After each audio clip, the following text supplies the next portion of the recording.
Hello, everybody. Welcome to the final round commentary of the 2024 FIDE Chess Olympiad. My name is FIDE Master Gauri Shankar from Chicago. And today we're going to see who is going to be crowned the champion in both the men and the women's section of the Olympiad. Let's get straight to it. The games have just begun because there is a 15-minute delay. And yes, it is 4 a.m. in Chicago, but I'm up. It is, I believe, 11 a.m. in Hungary, but I'm up and let's go. So some general info before we look at the games. So it is a 11 round, and we're going to the 11 round. The time control is 90 minutes for the whole game with a 30-second increment from the very first move. And also, you get a bonus of 30 minutes after you completed 40 moves. And the top 4 boards of each country, their scores count to the match score. For example, if you get 2.5 out of 4, you win the match and you get 2 points. And after 10 rounds, we have India with a almost perfect score of 19 out of 20. They only drew against Uzbekistan. So theoretically, I was checking this last night. India could still lose the title to China if the tiebreaks go wrong. So there's a lot of variables. I believe it's super complicated calculations. So for India to confirm their victory, they would need to tie their match against Slovenia at least. Or if things go right, and India has a lot of luck, for example, if China doesn't score or they don't score enough or their opponents don't score enough, there's a chance that even if India loses today, they could still retain the championship. But they should try to at least draw, or of course, winning the match would be amazing. So that's the standings for the men's section. For the women's section, it is actually much tighter. Both India and Kazakhstan has 17 points. And I believe India is playing against Azerbaijan. And USA is playing Kazakhstan today. So that's also very important. So this is going to be much closer than the men's section. We do have moves now. That's the schedule. I'm going to jump right into the first board. This is India versus Slovenia. And we have Vladimir Fedoseev, who defeated Magnus Carlsen 2 rounds ago. And I believe Magnus is actually not playing this round because Norway probably doesn't have much chances anymore. So he's sitting out. So Fedoseev playing white against Gukesh. Let's go. Here we go. It looks like Fedoseev has started with a London system attempt. I don't think it's an official London unless black plays d5 here. So we'll see how Gukesh acts. So what is the match strategy for India going into this? I think that they want to play solid. They want to play solid. They are outranking Slovenian team. Let's just go back to the standings really quickly because I would like to show the average rating. The average rating of the Indian team is 2753. And Slovenia average rating is 2576. That is a big difference. 175 points around. That's a huge difference. So they don't really need to take too much risk.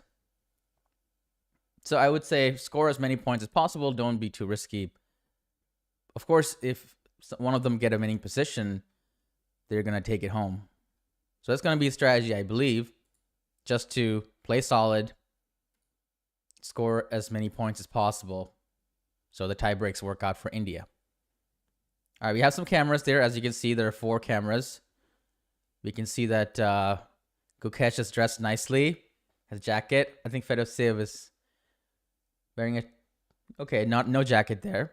More casually dressed. I think the Indian team is looking sharp. So here we go. Only 2 moves so far, and Gukesh is already thinking. So actually, it's an interesting moment because what this tells me is that Oh, Eric is in the chat, by the way. Hi, Eric. Eric will be joining us, International Master Eric Rosen, joining us in about a couple of hours. I think he was on a personal mission right now. So after his mission is done, he'll join us. Eric, this is your favorite opening, the London system. And already Gukesh is stumped. So this must be a surprise for him. So let's come back to this. Of course, the options for Gukesh are d5. There's also c5 if he wants to be a little bit more sharp. And there are other ways to play, such as g6, bishop g7. I'm going to guess that Gukesh is going to play d5, which is just the most solid move. But maybe he's thinking about what are the different kind of ways the game could proceed after d5, etc. All right, so going to Prag's game. And Prag is playing white. d4, d5, c4. Okay, Queen's Gambit accepted. Once again, I had to reiterate that there's a huge rating difference between the Indian team and the Slovenian team. So they just need to play normal chess. Not let the pressure of the first place get to them. e3. So this is a nice, solid opening that black chose, but also white chose. And c5 played. Castle. Already we have a very interesting opportunity for white. If white can capture the pawn on c5, this is a very solid drawish line. And important moment, is Prag just going to take the pawn and go into this famous endgame line where black trades and white gets the rook active, and this position happens. So very symmetrical, except that white has a more active rook and it's their turn. So the theory can go something like a3 to play b4, castle, maybe a6 just to not let that happen. Or just as a castle, b4, bishop e7, bishop e2. This is a possible line. Bishop d7 getting the rooks out. But as you can see, white is very safe with a slight advantage. Black could also play a6, b4, bishop a7 or bishop e7. Either one is fine. Bishop e7. And yeah, the game just keeps going. And the knight goes to d2. Pretty simple position. Oh, the Lichess database shows that Prag has played this twice with black recently. So he knows this. There's a funny line on our Aronian's board. Okay, let's check. So, well, let's finish the Indian match, and then we can go to the US match.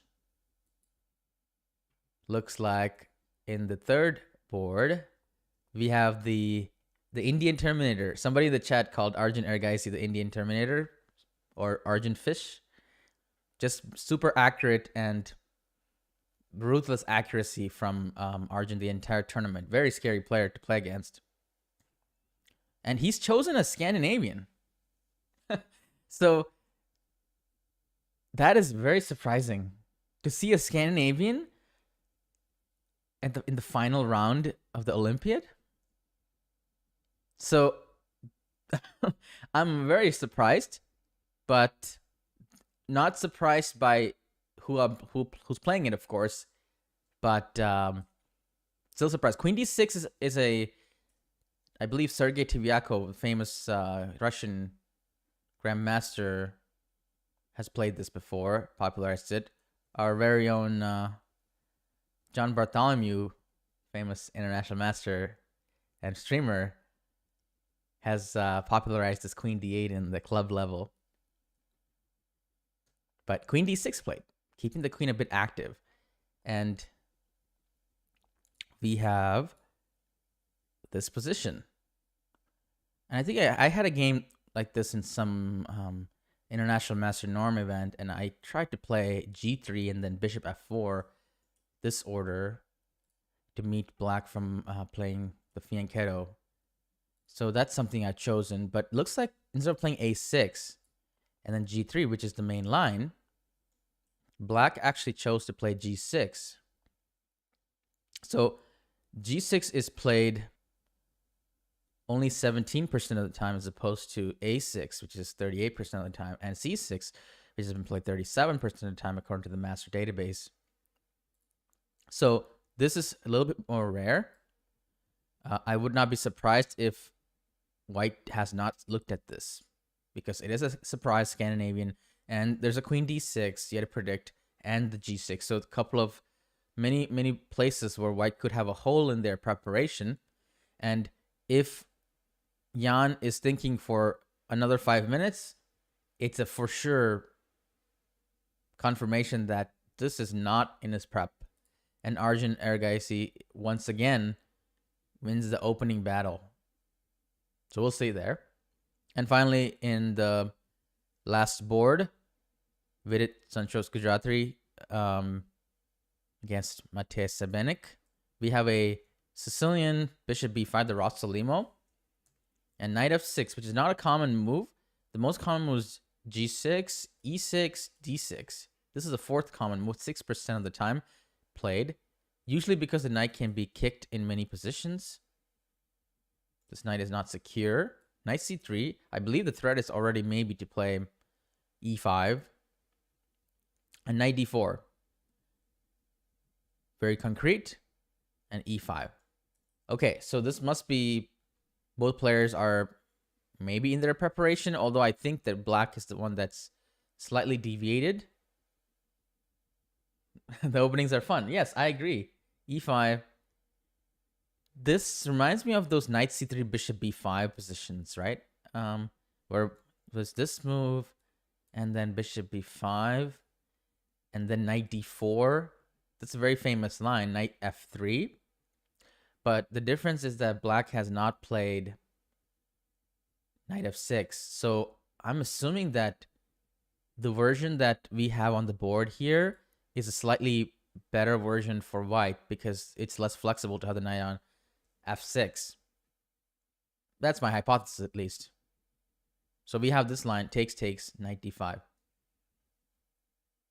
Yeah, this must be a slightly better version, because contrary to this line, knight f3,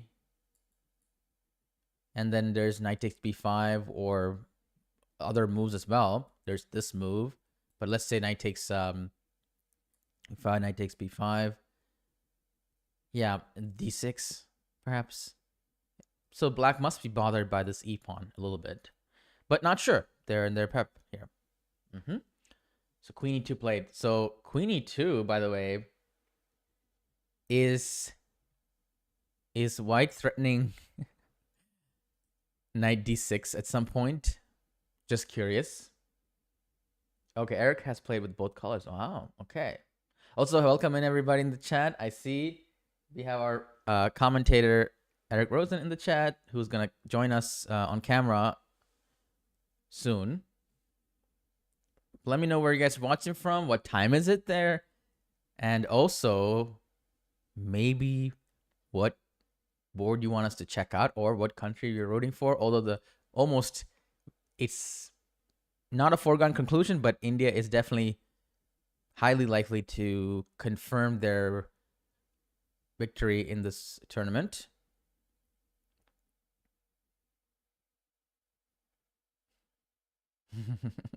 You're watching from your bed, someone says. Okay. I meant the city, but that's fine too. I'm watching from my office, or commentating. Queen e2. Yeah, this is a new move. Let me just play a6 because I want to check this. It must be knight d6. Okay, I'm going to turn the engine on because I'm pretty sure it's knight d6. Yeah, knight d6 check. Takes. Bishop here. White doesn't win any material. Castle first. Why do you castle first? Maybe because if black castles... Okay, this is strange. The best move for white that the only move that retains the advantage for white is queen e5. That now it makes sense the more I look at it, because you basically want to block that pawn. So if they take, our queen just magically transports here. There's a fork. That's a kind of a strange, yeah, this is computer prep for sure, right? It's also knight f4 here. After castle. but maybe still queen e5. Very strange.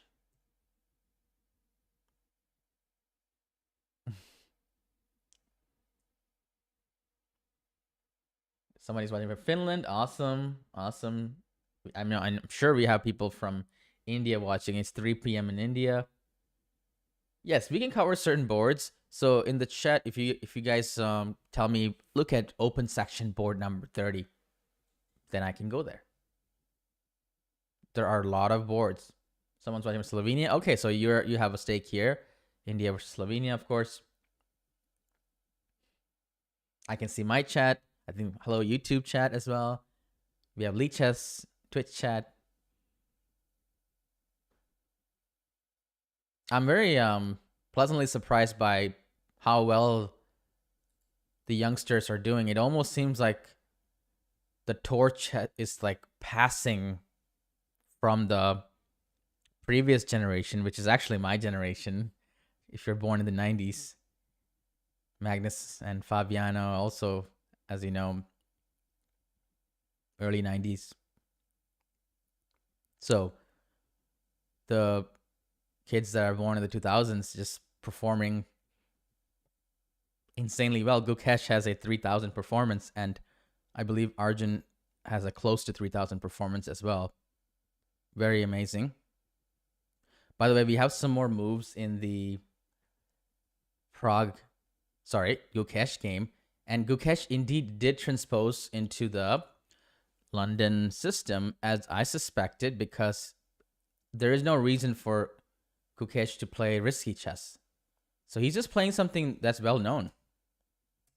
Knight d2 and bishop g4. Yes, so there are so many variations in this system where black can play bishop f5, bishop g4, sometimes queen b6. But I believe this knight d2 move is inviting this trick. I believe there's a line where queen b6 is played here, the main line, and then white takes on d5. This is the new trend, or new is, I guess time flies so fast. This is a trend in the 2018, 2019. And then black takes the pawn. Rook b1. This is all the rage in the before COVID, I think. Some really weird lines and complicated stuff. I think Gukesh is not going into this because it's super forcing, and maybe you can fall into some prep here. So no forcing lines. Queen b6 has been explored deeply. And you don't really want to play queen takes c5 because your queen is exposed. So that's why Gukesh doesn't play the main move. He plays a little bit of a sideline here. Bishop g4. Now, I think this prevents dc5 because of e5. Pretty sure. You don't want to allow this, the pin. So what is the downside to this move? Perhaps the downside is that the bishop can be hit with some sort of knight e5 if white plays c3, queen a4, which is kind of what happened here. Yeah, so we can see that there's some sort of a Cambridge Springs flavor to this. The Cambridge Springs opening is when black plays the Queen's Gambit declined with the triangle. So this is really similar. The only difference is in the Cambridge Springs, the bishop is on c1. So it's like a Cambridge Springs position, but the bishop is out to f4, which must favor white, although a lot of the tricks with queen takes g4 maybe not working right now. There is still a lot of tricks here. So in the Cambridge Springs, knight d7 is a common move after queen a4, and that has been played by Gukesh. This is basically unpinning the knight and getting ready to grab something if they land on e5.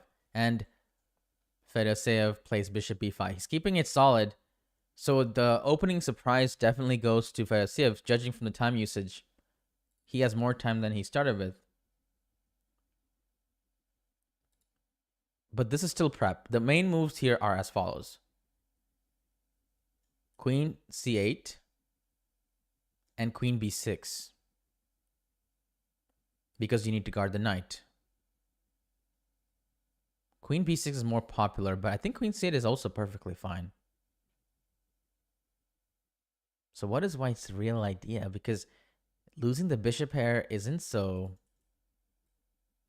attractive. There must be some deeper ideas here. It must be concrete. Yeah. So perhaps now black wants to play a6 or something like that. So you start some action with knight e5. Okay, you can also castle. a6 takes, queen takes. And this is kind of an equalish position. Perhaps white wants something more and plays knight e5. How does this work? You're inviting some trades. So knight takes e5. Bishop takes e5. Keep it solid. And then a6. This also goes into this endgame line. Perhaps white can get some clamp on the dark squares. Oh, there's a trick here. If I take, I can take this. So f6. But white is up a pawn. But black wins back the pawn and maybe is even better here.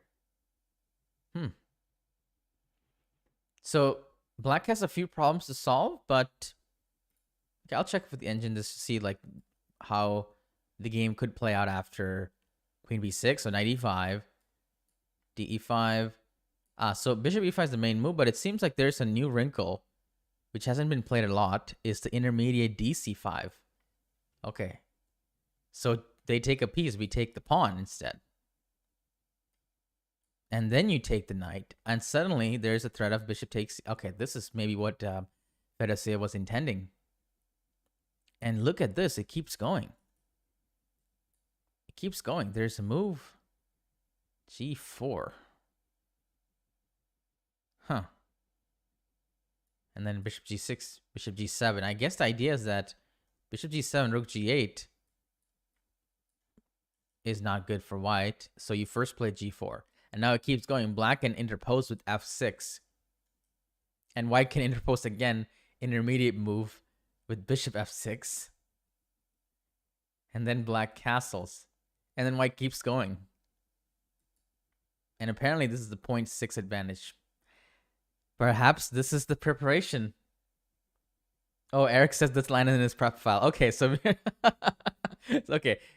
I wish Eric was here to give his insights to this line. So this is actually, there are no games here, but this is the prep that Fedosey had probably. Interesting. So Gukesh avoids this and plays queen c8. Has Gukesh trained with Kramnik? I believe that the Indian team has worked with Kramnik maybe a few years ago. But right now, Kramnik is coaching the Uzbekistan team. So queen c8 played. I actually remember this position because I played in a Grandmaster Norm tournament in Minnesota, which featured Andrew Tang, John Bartholomew, people who are native to Minnesota. And I think one of the Grandmasters played queen c8. Man, I remember seeing this position in 2019, this line exactly. And they drew like a few moves later. So I know that this move is pretty solid. And Gukesh has played that. So what I'm saying is he's trying to avoid some sharp preparation. So good choice by Gukesh. I think we saw the same thing happening yesterday. Fabiano played a surprise against Gukesh, but he played something that avoided some of the sharper stuff. Because Fabiano played the Gukesh played the Catalan, and Fabiano threatened to win a pawn on c4, and Gukesh, I believe he took Fabiano's pawn and didn't go into the sack line. So he chose some solid openings in trying to avoid preparation. He is experienced. So good choice by Gukesh. And shall we go to a different board now? I remember Eric pointed out that the US-China matchup, starting with board 4, Levon's game. Levon's been having a really good tournament. There was an interview where Wesley So was basically saying that Fabi and Levon basically carried the entire US team because they're excellent performances, which might be true. All right, so let's see what Levon has cooked up here. You have a Petrov opening, and oh my goodness, knight e4. This is the first trap that chess beginners fall into. White plays queen e2, and black goes back, and then knight c6. Game over. I'm pretty sure you guys in the chat can tell me if you've been a victim of this or if you've done this. Right, guys? Say aye. I'm pretty sure I've done this to people. Many times. Many, many times. So knight e4 looks like a blunder, but there are wrinkles. Yeah, so queen e2, this is the copycat. Or queen e7, queen e4. And actually, this is how the game has been going. But this line has basically had a resurgence because, of course, there's d6 here, winning the piece back. And white cannot just be up a piece. d4, trying to be at least up a pawn. And we have this weird position where black has a little bit more development, but white has an extra center pawn. So if white can consolidate this pawn, white will be much better, but maybe it's difficult. So f4 is maybe a move that you want to play, right? But maybe there's f6. Maybe there's bishop g4. Bishop g4. Castle queenside. Black has a lot of play here. Bishop d3. Queen h4 check. g3. Queen h3. So this is not a Stafford Gambit, but it is Stafford Gambit-like position because you give up the e-pawn. So I think that the engines and practically a lot of players, they try to take some shortcuts for sidelines. So this is one of those sidelines where white has a pretty decent shortcut, which is give back the pawn. And it's a good advice for a lot of people as well. If your opponent plays a gambit and you don't really know it as well as them, because more likely than not, they know it better than you, just give back the pawn as long as you know that you're going to be neutralizing their compensation, and maybe you have a little bit of extra tempo from that. So that is exactly what Levon is doing. He played knight c3, and he gives back the pawn. So it's a little boring, of course. Takes, and bishop f4. So black is now equal material, but the table have turned a little bit in the sense that suddenly the development is on white's side. And notice that there is bishop d6, but it can be hit with knight b5 at some point. Although bishop d6, I believe, threatens knight f3 check. So after bishop d6, white probably goes bishop g3. Yeah, bishop g3, because castle knight d3 also wins the bishop pair with check. So bishop g3 first, and then white can play knight b5. There's some small issues for black, although maybe it's holdable, of course. Anyway, in the game, though, looks like Bu Xiangji played f6, which is not so common. He doesn't care about the isolated pawn, and I believe he just wants to not deal with the knight b5 ideas. But of course, in chess, you get something, you got to give something. So what is he giving? Probably the diagonal is vulnerable. Some squares are weak, and white has the option to give black an isolated pawn. Castle queenside, bishop d7, and bishop b5. Also using the diagonals. So white is definitely using the lead in development and trying to do something. c6, because probably takes knight b5. You can't protect this pawn at all. So that's why c6. But the more pawns are pushed like this, the more weaknesses have been created. And this is not an endgame. This is actually a queenless middle game, because there are so many pieces left over, including the two bishops. So can the king be checkmated or be a victim of a big attack? Absolutely. So I would say we got to wait until a couple of minor pieces are traded to call it an endgame officially. So probably white has a slight initiative. Someone said, did Ding already draw? We can look at that. I don't think so. Let's go the other order. So this is board 4. Maybe white has a slight edge here. We can check with the computer. 0.1. But only if black plays the best move, which is castle queenside. But still, it seems like a harder position for black to play. Let's look at Dominguez versus Yu Yangyi. We also have a question in the chat. What is the scenario in which China wins gold and India doesn't? I think it's if India scores extremely low, because it's how you score against a certain team multiplied by how the team scores overall, and you add up all of the games you played, all the rounds you played, and you just accept the lowest scoring team or something like that. So the more you score and the more your opponents score, the better your tie breaks. So if China scores extremely well and all of China's opponents score extremely well, and India scores badly today and all of India's opponents score badly today, there is a real chance that China can win gold. But the base case is that India must lose the match, obviously, and to go into tiebreaks in the first place. So they have to lose the match probably almost all of the boards. Maybe a 3-1. 3-1 for Slovenia. I don't think there's no way that India will lose all 4 games. It's just too much of an anomaly. But there are possible ways the tiebreak can go to China. It's just very unlikely.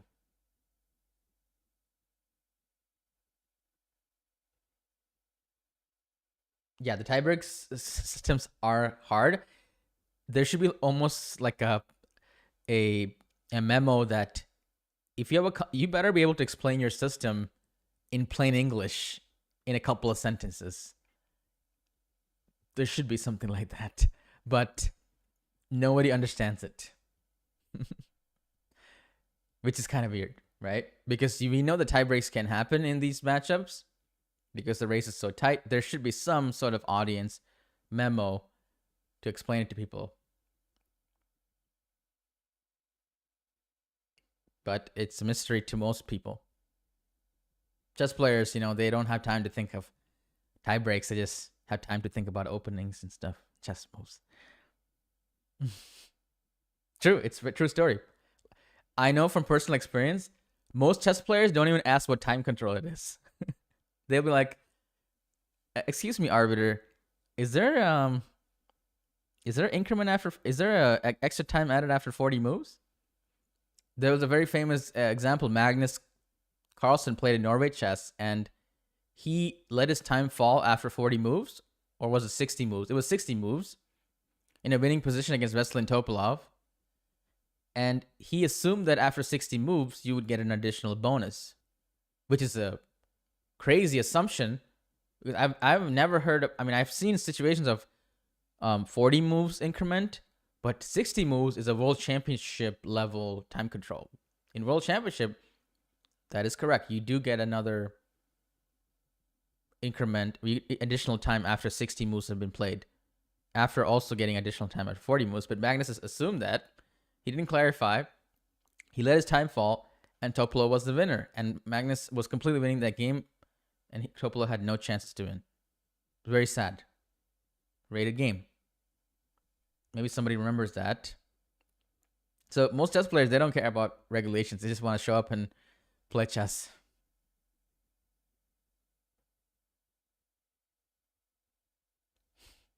Okay, camera shows draw. Let's pan to the camera for Ding Loren Fabiano game. No way. Yeah. The camera was right. Hold on a second. How did this happen? Okay. Bobby plays the dragon? This is already good for white.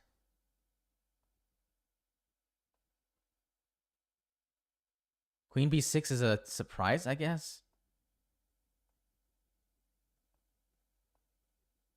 Wait. This feels like a professional grandmaster draw.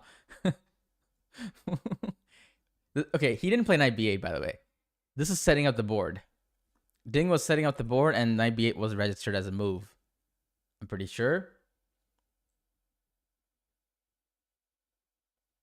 This is so yeah, they just drew like that. It is a known draw, but I'm just surprised that both players just went into this.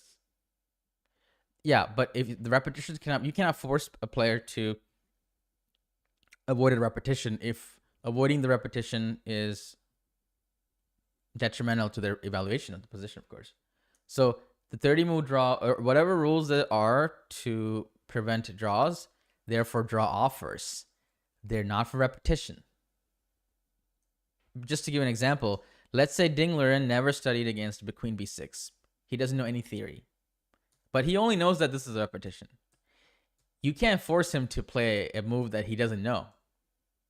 If all he knows is repetition, it doesn't make any sense to force him. Although I don't think that's the case here. He obviously knew what to do against this move. It just that he didn't want to play today.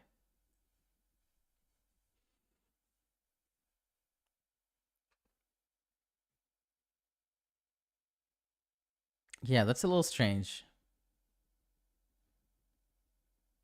I guess Fabi just wanted it to be over with because US doesn't have any chance. I don't think they have a chance for a medal. Maybe they have a chance for a medal. Does anyone know what the chances are for the US team?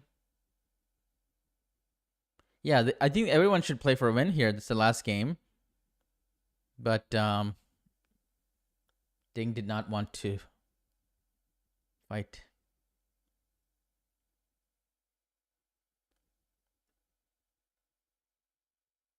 So US doesn't have a chance for a medal, so that's why maybe Fabiano was like, okay, draw is fine. Also, he's playing black.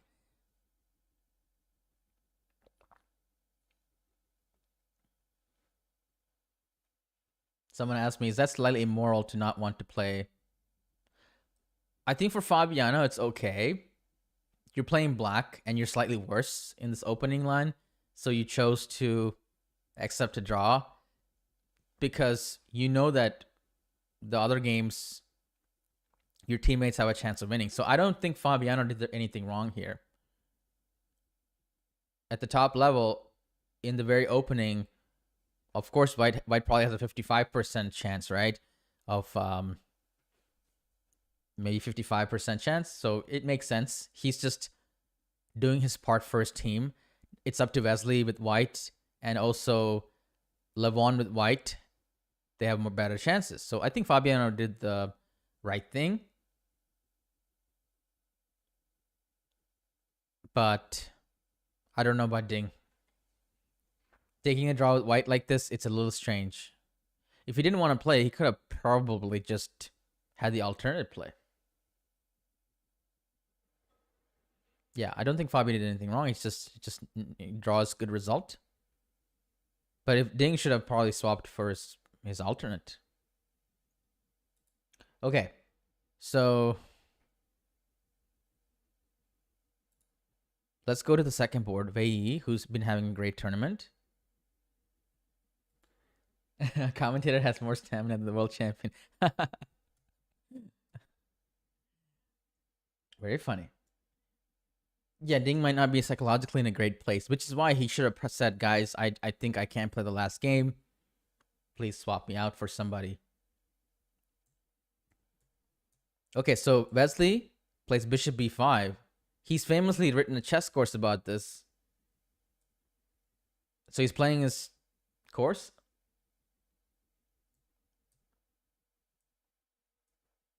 D4. Transposing into some open Sicilian, but bishop b5 check, knight bd7 is the difference here, which avoids some of the lines that black can play against the open Sicilian. So there is some sort of a hybrid of a dragon. I would say this is close to a dragon Sicilian than anything else. I don't know if the addition of a4 is good for white or not. It's just different. So I don't think that Wei Yi is unhappy about his opening. This is just a very normal Sicilian position, and basically he's avoided all the Yugoslav attacks against the dragon. I would be happy as black here because, well, not that happy, because I would say that there's some development or space advantage for white, but generally speaking, not too unhappy as black. White probably needs to play in the center, and perhaps there's some chances to get some of these pawns going somehow and use the d5 square. The strategy is not clear, but the knight being on c5 makes me think that there's some ideas for white where white will start to push the queenside pawns at some point. Of course, after developing some of these pieces.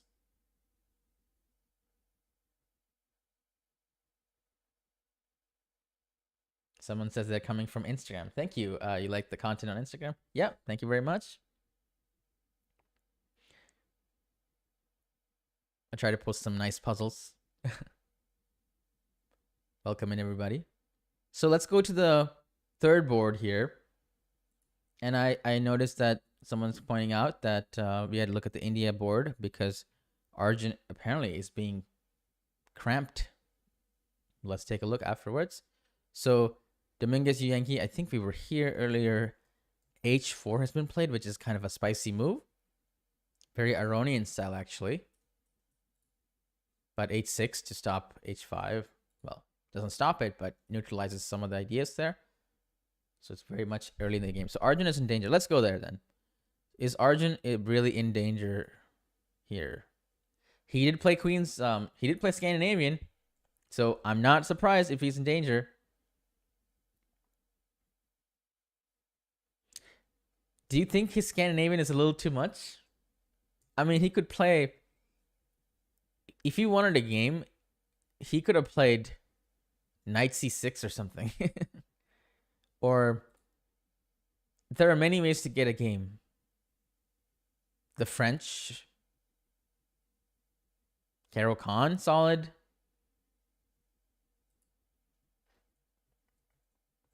Okay, so Knight B5. The queen is getting harassed. Knight A3. I think this is pretty typical. The queen just gets hit too many times.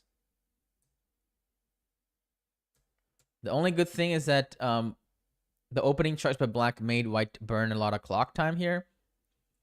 But white has won the bishop pair. So, I mean, this is just a nice position for white. Two bishops, more space, and some free tempo against the queen. Yeah, white has actually, let's play guess the eval, guys. People in the chat, please tell me in this position, what do you think the eval is? Yeah, how much of an advantage? We can already say that white has an advantage, but how much of an advantage is this?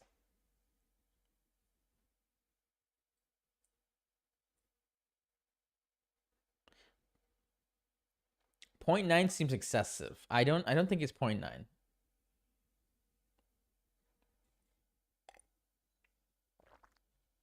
Because black's still solid. Black's still solid. 0.9 feels a little excessive. Mate in 3? I don't know about that. I don't even think we can start a single attack in 3 moves, even if we had 3 free moves. Probably 0.5 or... Yeah, 0.5 practically. So what are some plans here for white? Press this pawn. Black will play e6. Of course. The main plan should be to activate some of the pieces first. So queen, bishop, and rook. Use the space advantage. Put a knight somewhere. But be careful not to trade too much. And perhaps harass the queen somehow and start rolling some of these pawns at some point. And be careful of black's pawn break, which is probably c5 that black wants to do. don't think c5 is good here, because black is not developed yet. So develop your pieces, take care of c5. That would be phase 1. Phase 2 of the position plan would be to start rolling your own pawns and use the space advantage for the pieces as well, I believe. So let's check. I'm going to say 0.5. The computer says 0.6, and only if black plays c5 here immediately. a5, queen c7, bite the bullet and do it anyway. If Arjun does not play c5 and plays something a little passive like knight d7, rook e1, e6, +1 according to the stockfish. But white has to play this particular move, a5, to shush the queen away to an uncomfortable place, and b4 taking care of c5. And this structure apparently locks it in. So what we can conclude from that is that the inclusion of the queen on b6 and the pawn on a5 actually gives white a bigger edge, because after b4, there is no clear way for black to challenge the b4 pawn. So this a5 move supercharges b4, and this is a solid system where black cannot challenge these two pawns anymore. So this looks like a Caro-Kann for black, but it's more like a Caro-Can't because of the queen being exposed. Can't do anything. So he has to play c5 right away. c6 is possible, but once you play a6, because black has mixed the Scandi style stuff with Caro-Kann, then the weaknesses start to, feel not good. Not good here. c5 might be too late now. d5. This pawn is also with the fianchetto. This pawn could be a problem if white plays d5. So bad opening for Arjun for sure. If he finds c5, he can hang on here.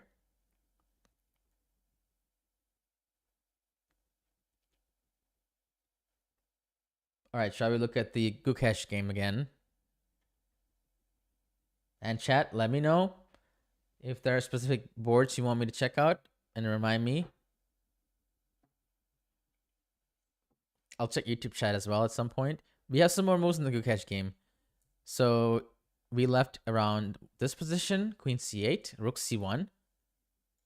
This is a very nice move. It's always a good idea to put the rook opposite the queen or the king. You never know when things open up. a6, chop chop. An endgame has arisen, and c4 has been played. So when did white start using their time? After queen c8. That's actually quite surprising, because this is still theory. So this tells me that Fedoseev probably doesn't remember what happens after queen c8. But he knows that he just doesn't remember. And now they're on their own. c4 played. What is happening here?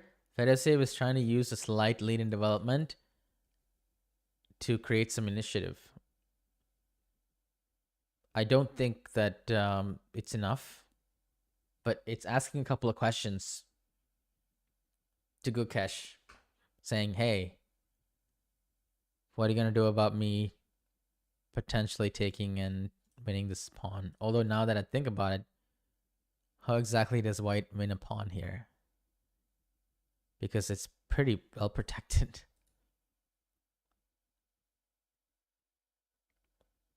Maybe the idea is to combine taking here with knight e5, hitting the bishop, and winning the file. So there might be some ideas where they take.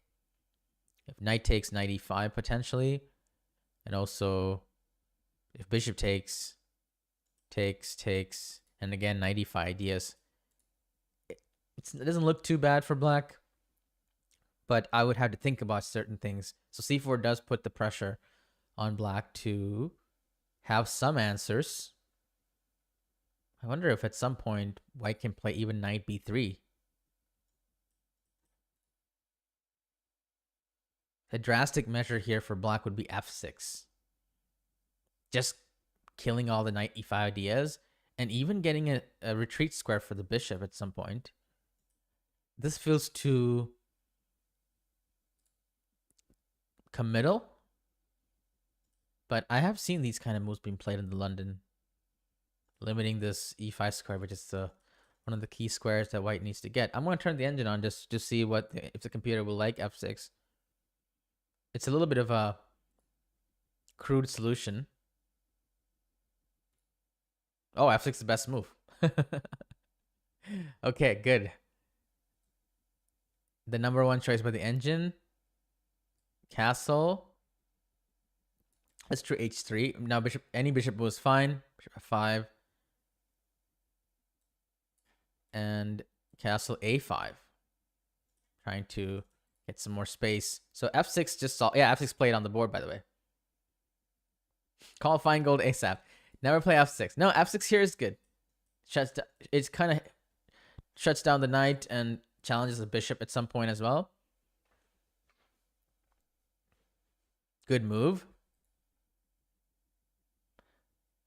Yes, let's take a look at the women's section. First, maybe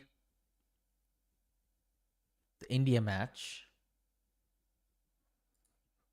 I've set it up for the camera switch automatically. Hopefully it works. So USA, Kazakhstan first.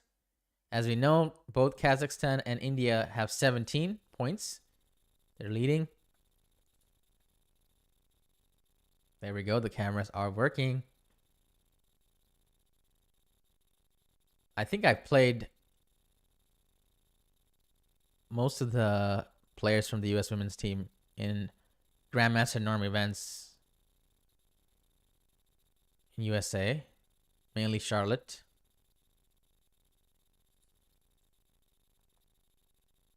I believe she's a recent addition to the team.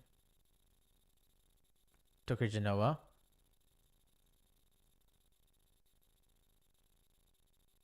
And we have an English with 94, which is a pretty good line. Oh my goodness, that's not a mouse slip. Because yeah, that's not a slip. They don't use a mouse either, but that looks like a mouse slip.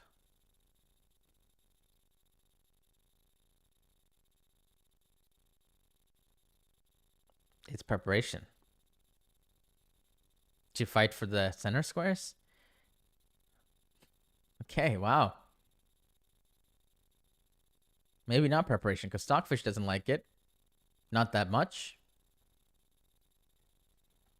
Why is white taking so much risk here?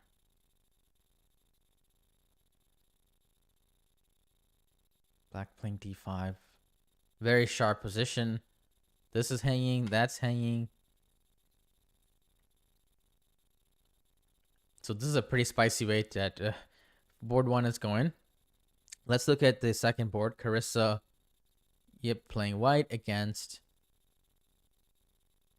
Kamalidinova. We have a King's Indian that looks like a dragon, which is considered to be just a good position for white. And quite strange that I see this bishop e6 and then bishop d7. It seems to me that black is just... Did black get tricked or black is uncomfortable? It's not usual to see somebody play bishop e6 and then just go bishop d7. So that's looking like a pretty nice position for white. Now we have famous Grandmaster Irina Krush playing against Balabayeva. And is this another London? Yes, it is. With an early 95. So early 95 lines can be very, very exciting because white can attack. And as we see, Queen f3 signaling a thirst for blood. So both board 1 and board 3, they're just going for it.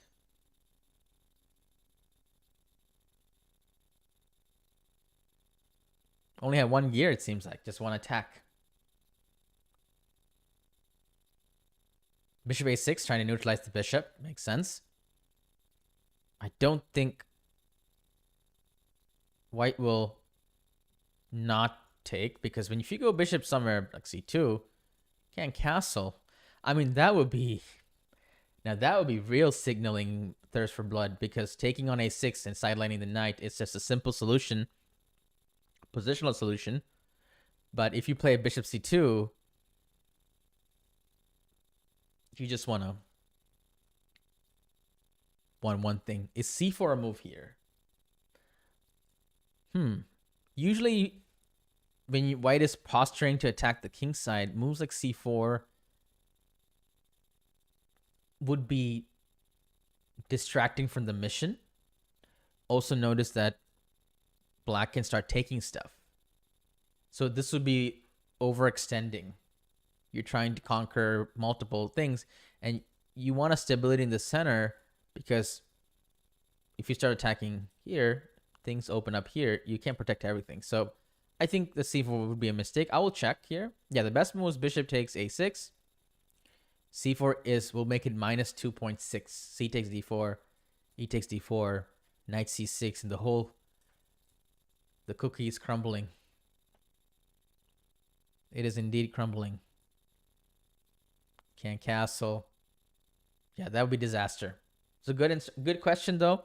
Instructive moment why you should be careful of starting something new when you already signaled here. Now, if white had castled and saw queen f3, then we could talk about c4. Even then, I'm not so sure, because knight e5 itself is signaling that I want to attack the king.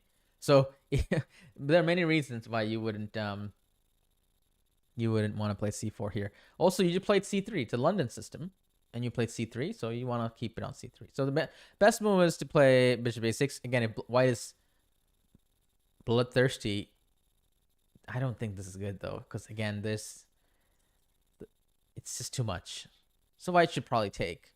There's an idea to just play h4 here as well, and then do this, although this is too tradey. So I would assume that white takes and then plays h4 here and tries to attack. Oh, thank you for the raid, and I'm Rosie Chess. We have more viewers. Hello, everybody. Let me know where you're watching from. YouTube, Twitch as well. I will try to read the chat. I'm not going to respond to all the chat messages, but I will try to pick out at least a few questions. So you can ask me whatever you guys want. Chess related, of course. Or try me. Something else. Thailand, cool.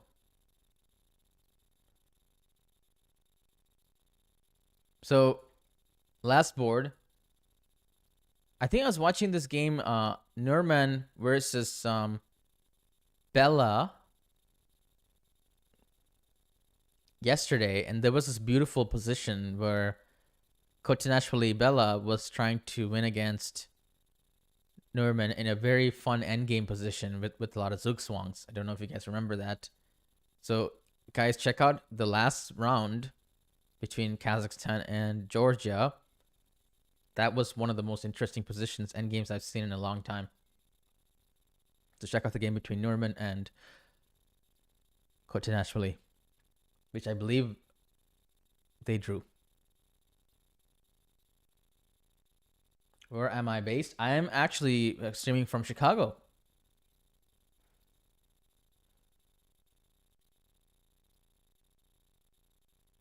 It's mentioned in the... Okay, nice. I had to read the blog. Did they clip anything from the commentary? I wonder. But let's check this game really quickly. Alice Lee, who I played also in a Grandmaster Norm event. She's improved a lot recently. Became an IM. So we have a pretty standard Queen's Gambit. Declined. Bishop h4, knight e4. This is all theory. Black likes to trade pieces here. And b4 played. Because I guess queen b4, there's just winning a pawn on the center. It's more than a side pawn. b5. So white found a way to accelerate this minority attack. So Alice is still kind of in preparation, and looks like Norman is not. That is a dangerous game to play. You playing theory, and the opponent knows it very well, and you're playing against Stockfish essentially for the first 20 moves. So it seems to me that Alice is in great shape. She knows the opening, she has a structural advantage, and more time.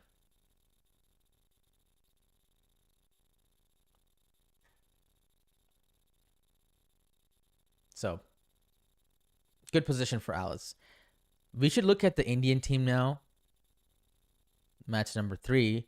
I believe Hungary has the second board because they are the host country, no matter how they score. All right, so we're going to go to the first board. Harika Dronavelli, Grandmaster, against Gunay Mamad Sadza. Okay. We have a English opening, reverse Sicilian. So this is like a dragon with an extra tempo. And we have this pretty almost theoretical position until here, a little difference. So basically white is playing like black with an extra tempo. But Sicilian is a very strong opening, and especially the dragon seems like a pretty good position for white. I think the Indian team is trying to keep an imbalanced game going here. White is definitely trying to play for a win here.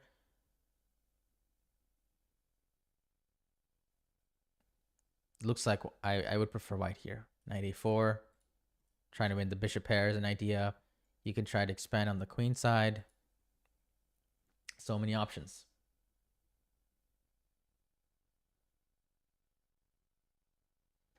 Okay, let's go to White Shelley's game. Prague Sister. Whoa, I think this is a Catalan line. Yep, it's from a Catalan, where they take the pawn and knight c6. This happened almost in the yesterday's game, Gukesh versus Fabi, but I think Gukesh, Fabi played knight c6 in that line, and then Gukesh ended up playing c takes d5, I think, not to allow this line from happening. Knight d2, nice move. The point of this move is that b5 cannot be played because the knight's hanging, but every move has a drawback. When you play knight here, you let go of the center, so black takes advantage of it and hits it. Now white gives up their beautiful Catalan bishop to ruin the structure and to win a couple of pawns. But the king is very unsafe now. And this has all been worked out until the current position. So white is up a pawn, but black has play with the pieces. Personally, I dislike openings that go into these endgame or endgame positions, or just in general, these irrational positions. You know, if I want to get into a messy position, I'd like to do it myself. Through my own volition. Or if I want to go to endgame, I want to do it myself. I don't want a game to be half over and then start thinking for myself. Maybe it's a control thing.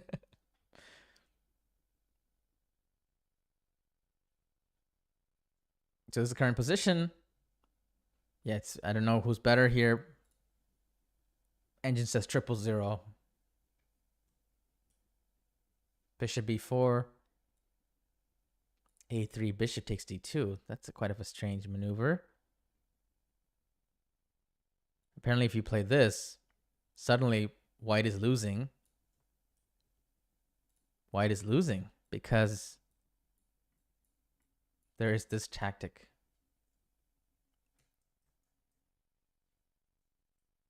Shows how dangerous the position can be for white. because the pieces are not developed. Okay. Now we have Divya Deshmukh's game against Gohar Beyduleva. Another English opening. So the Indian team is definitely playing for the imbalance. But Black's position looks very solid here. This is a success for Black. Big time success for Black. And finally, board 4. Probably a Dragon Sicilian. Oh, Bishop B5 Sicilian. And this position looks fairly equal. White has a space advantage, but Black has no bad bishop on c8. Fairly healthy development and preparing pawn breaks. The engine might say that this is slightly better for White, but I think this position is actually pretty close to equal. Point 2. Okay, there was a request from the chat to look at a certain board. And what was that? Armenia versus Germany. Okay. Armenia versus Germany. Let's take a quick look at the standings first. So, as you know, India and Kazakhstan 17, USA and Poland 16, and we have a several-way tie: Armenia, Georgia, Spain, Hungary, and Azerbaijan with 15. So we're currently looking at Armenia versus Germany with 14.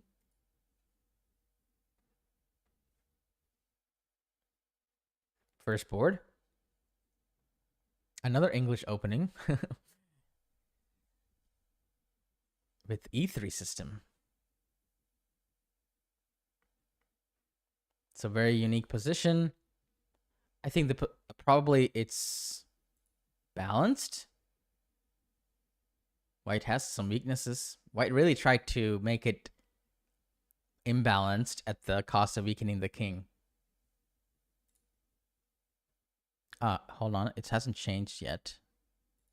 Okay, there it is. Thank you. So this is a position.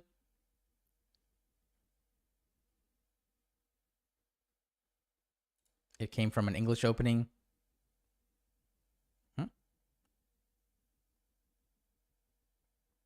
With E3.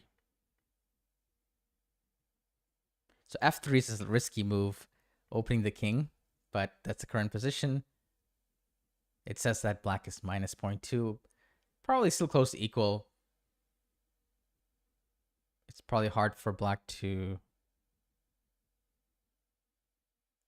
take advantage of it. White's going to castle next move. I don't think Bishop H3 or anything is possible because the D5 pawn is hanging, right? Also, it's White's turn, so White can just castle here. Okay.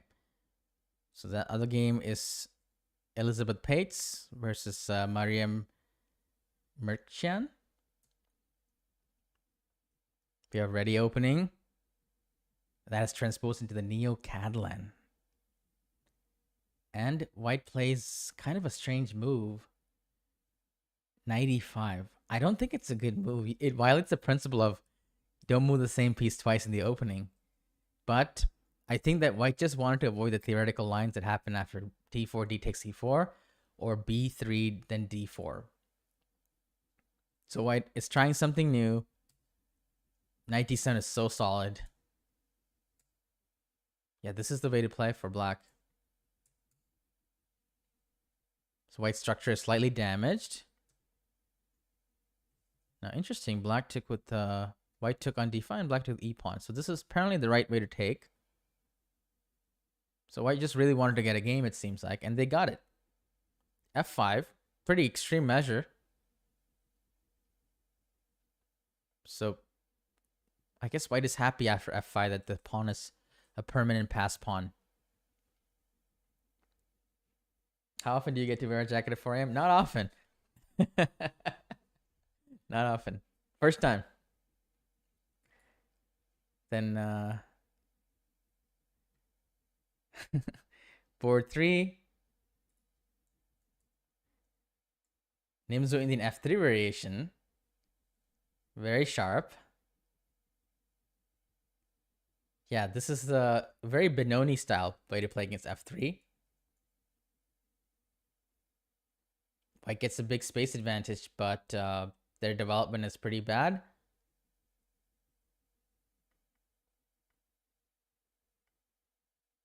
Although I'm not so sure bc4 is the move here. Maybe black mixed up some theory here. Yeah, black took 15 minutes to play a bad move here. Usually you're supposed to wait for this because only when white plays knight e2 do you take on c4. Perhaps. Or maybe it was castle in this position and not to sacrifice this pawn.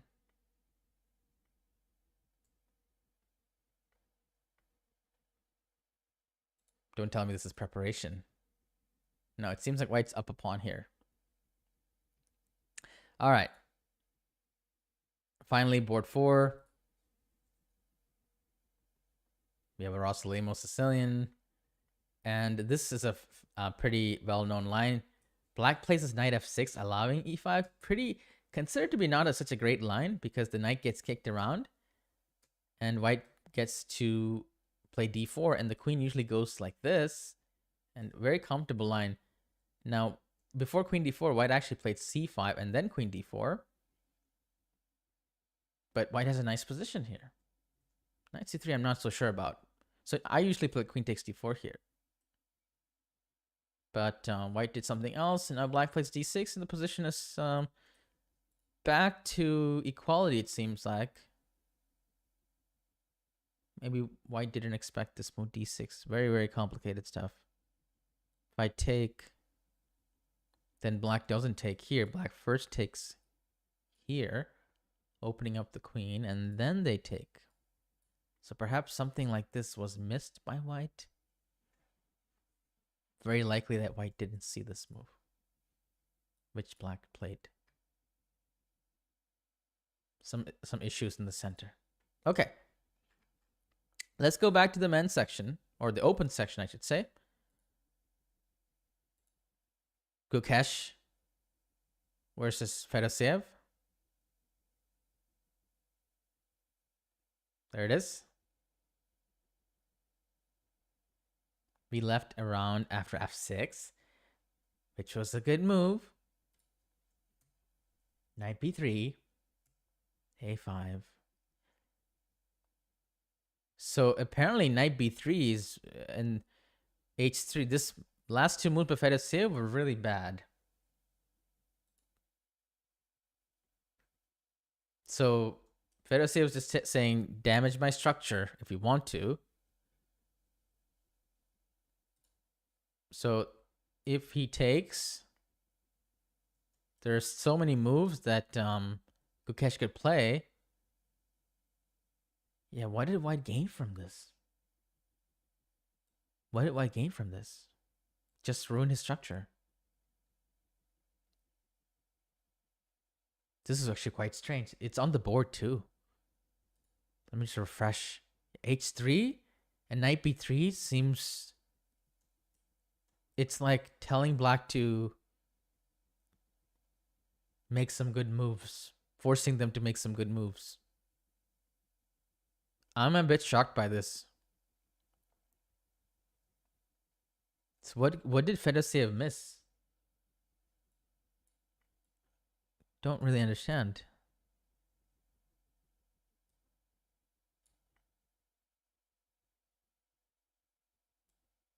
Does he just want to fight for the c file? But the position, this is not a good structure.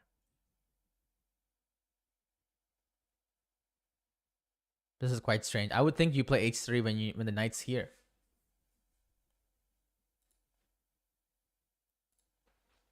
And Gukesh doesn't go for bishop takes f3. He plays bishop f5, which is still good. I'm just really curious. What about bishop f3 is are the players not liking here?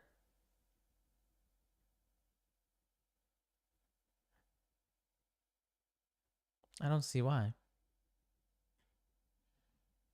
Very strange that both players didn't take it. Okay, bishop f5. Black is very comfortable. How about Prague game? So Prague did not play d takes c5, the endgame line, but knight c3, a6. This is definitely the sharper way to play this.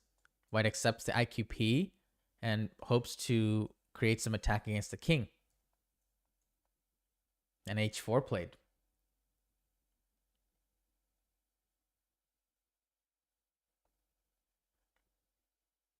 Some sharp variations here.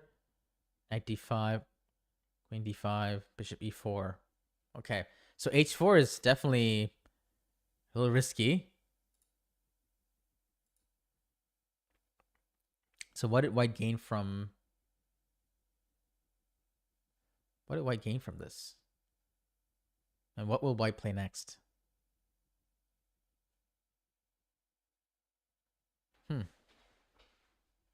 In general, it's not a good idea to trade more minor pieces.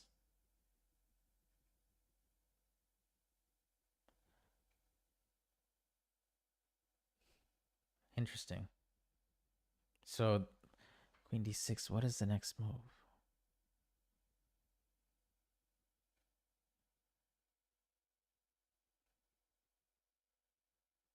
If bishop takes, knight takes. Bishop e3. Prague keeps the pieces on the board. Does he want to go queen here and then sack the bishop? That might be an idea. A little regrouping. While black develops this bishop, white can load up on that sack idea.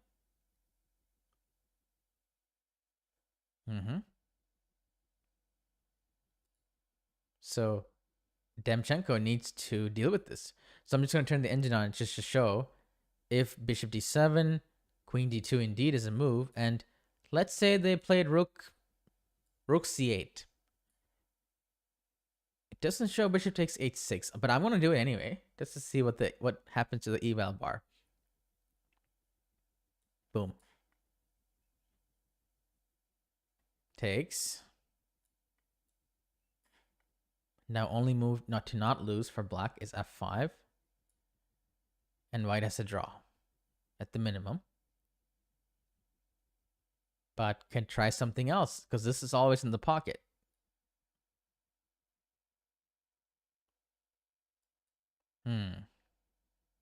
So there's a draw idea here. However, of course, white doesn't have to do it. Rook d1, possible a3, because sometimes this is knight b4 or knight d5 idea. This is a nice square for the knight. Although I don't think that knight b4 is playable here because this is hanging. Oh, now it says to take on h6. So why is that? Because of e5 square. Perhaps. Or knight g5 is possible too. Threatening mate. Takes. Rook e3, and white is winning now. So what was the difference in this position as opposed to the line I showed earlier, where bishop e3, bishop d7, queen d2, rook c8, bishop takes h6, with the knight on c6? It wasn't working. Let's find out why.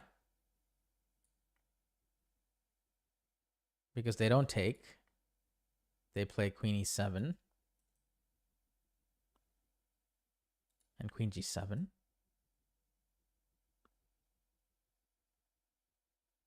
But in the other position, queen e7 is playable. Okay, there's bishop takes f5. Rook takes f5, queen takes f5, since the knight is no longer protecting the queen. Okay, that's too much.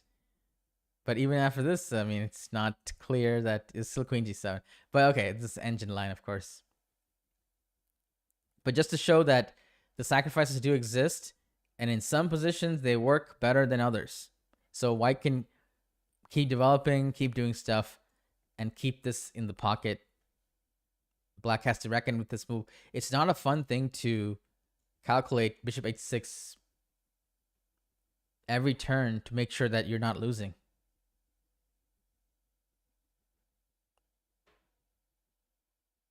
So Prag's chance is looking pretty good here. And let's go back to the Arjun Ergaisi game, because he did find c5. The only move to not be minus, have a +1 advantage for white. c5, a5, free tempo. Now white plays queen d4. Okay, so queen d4, going to the endgame. White is still better because there's 2 bishops is there. Rook c8. So the point of rook c8 is to get a better version of the trade. The rook pressures both c4 and a5. I don't know if that rook is even stable there, but I can see how it can be okay.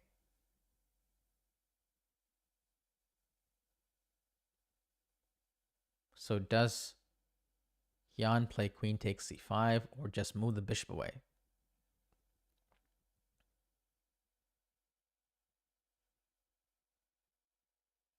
Perhaps bishop b3. So white has a slight advantage here. But perhaps queen d4 wasn't the best move. Maybe queen b3 was, or bishop b3. Looks like we have a move. Knight e5 played, which is a little bit loosey-goosey. The bishop is still kind of in the air. So let's say e6. This is an IQP now. So the idea is that queen d4, there's bishop f7 intermediate move. But after e6, which is played, white now has to prevent the IQP from forming.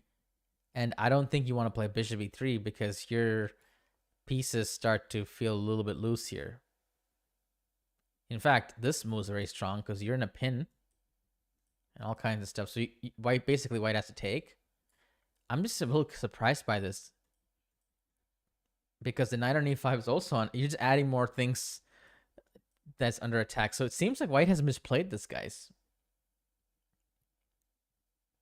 Seems like white has misplayed this with this knight e5 move. And there's some concrete issues to solve. Maybe f4. Still knight c6 in very, very good position. b4 traps the rook, but knight e5, knight c4 is possible, so that's not an issue.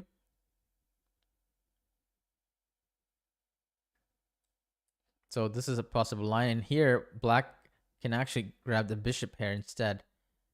And I can predict that if Arjun equalizes, which he already has, I don't think he's just going to go for a draw. He's going to try to play his style and press on the clock, keep it complicated, and go for a win, actually. So I wouldn't be surprised if we see this something like this play out on the board, where there'll be a queen trade, knight c6 happens, they take, and then he takes the bishop instead.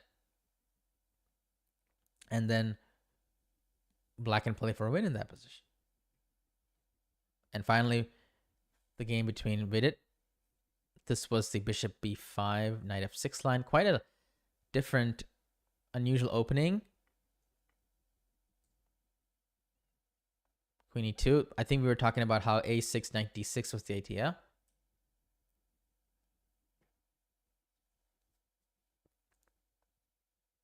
d6 played, so that doesn't exist anymore. And it also opens the bishop. What is the idea for ED? Usually they play like e6 and take here. First a6. So this is very concrete. And white decides to do this move instead. Perhaps this is a good development for black, because white lost some of the initiative here. And black has the long term 2 bishops. And I believe black wants to develop the bishop like this. So b3 played an anti-g6 move. And even if you play e6, this prevents the other bishop from developing. So bishop g4, delaying this. So some slight issue for Sebenik here. He has 2 bishops, but white has the lead in development. Queen c6. An endgame. Rook here. White is essentially saying that... I wonder if white is saying that he wants to go gf3.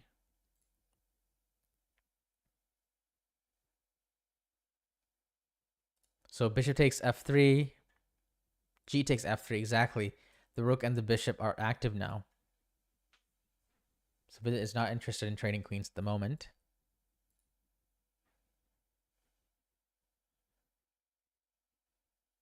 So f6 played.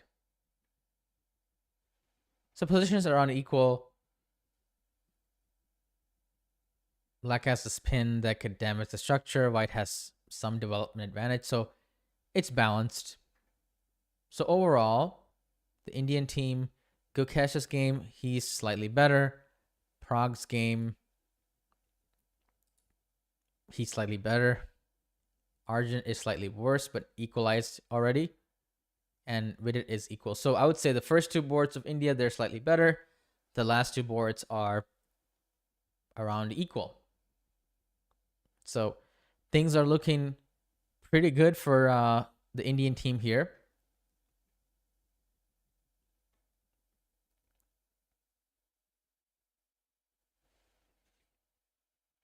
I think Eric is coming on board and soon, but so I'm not going to take a break. I think we're going to keep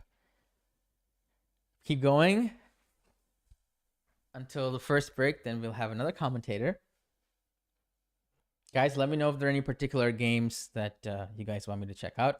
I think we'll go to the Spain versus Hungary match. Apparently the Shirov rapport game is pretty interesting.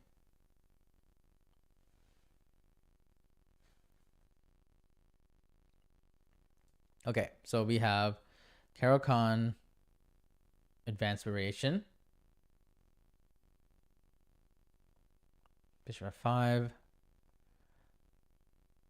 a5. a5 is a little bit rare.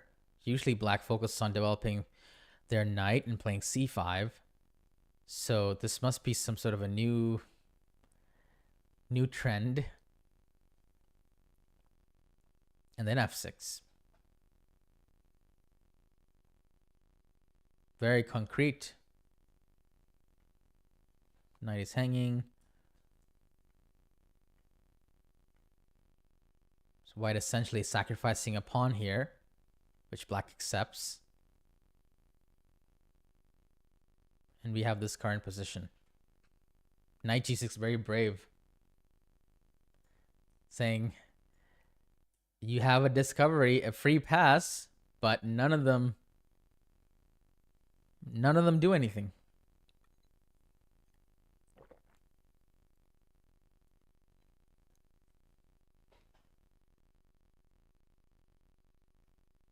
I guess white can win back a pawn here, right?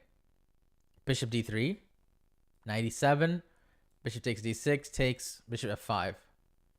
But the thing is, now black is caught up in the development and is even more developed than white here. So it looks like Rapport's position is very, very nice. He's equalized, and he's threatening to be up a pawn if white doesn't do something about it.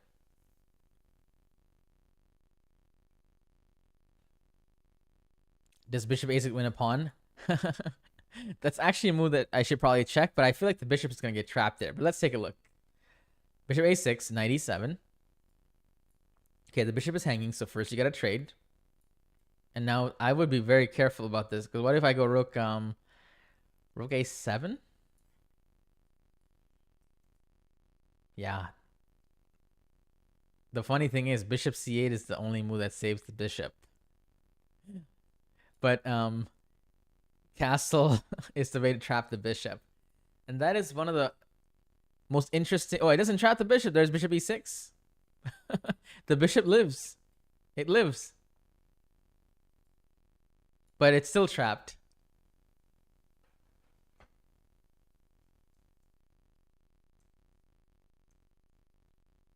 little bit too many moves with the bishop, though. Knight f4 coming. Can I try to hold on to it with rook a3? Rook f6, rook e3, knight f8, and finally it's over for the bishop.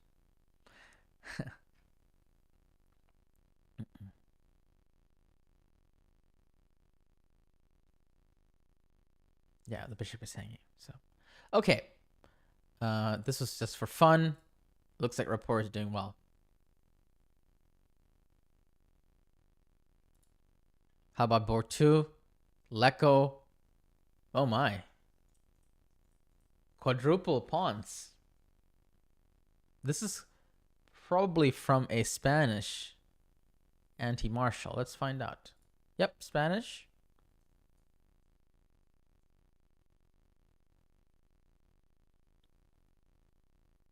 Anti-martial. A4. B4 and then D4. Knight take. This is also D takes E5 and knight takes E5. Both are lines. Knight takes E5 played. Fairly solid line. Black has some weakness on the queen side, but that's about it. Bishop C5 is a fairly standard way to improve the bishop to a better diagonal. G4. That is the reason why we had this structure. So both players are okay with doing this. Now, I wonder if we'll see like a knight e5, knight e4 as well. I believe that you don't want to play knight e5, h3, knight e5 immediately because then rook d2 happens. So for that reason, white probably will play rook d1. And then let's say some random, not random move, but just a normal move. Perhaps a5, c5. And now I just want to see how this goes. h3. There's also rook takes d1 and knight e3 to reckon with here as well. But my guess is that both players have enough resources to win each other's pawns. And would not be surprised if the game ends in a draw. Letko is very solid. And on both 3, we have an Italian opening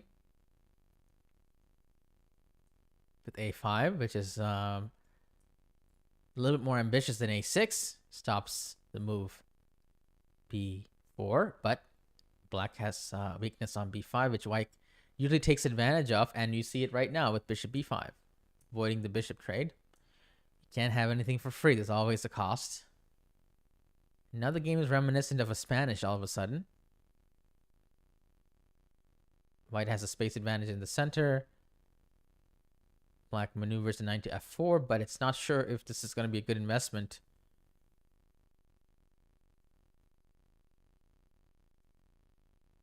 It's hard to take that knight with the support of the bishop. So knight f5 is quite strong. And we see some very interesting knight maneuvers. Knight h4 is not something that I would have expected.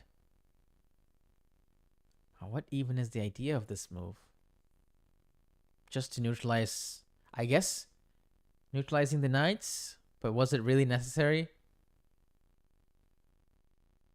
Perhaps black was intending to play d5 because he just protected e5, and white started to feel the heat from the queen and bishop batteries, so they wanted to pull the plug, so to speak, and just try to trade off stuff.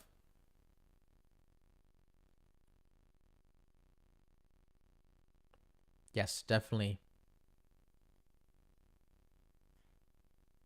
So if I make a pass here and play rook d8, knight takes g6 is possible, bishop e3 possible. Bishop e3 is a tricky move because suddenly d takes e5 becomes a discard attack. So this is for safety, this move. And board 4. This is a very interesting position. Nimzo Indian with e3, with a3 as well, forcing this really imbalanced position, considered to be pretty good for black.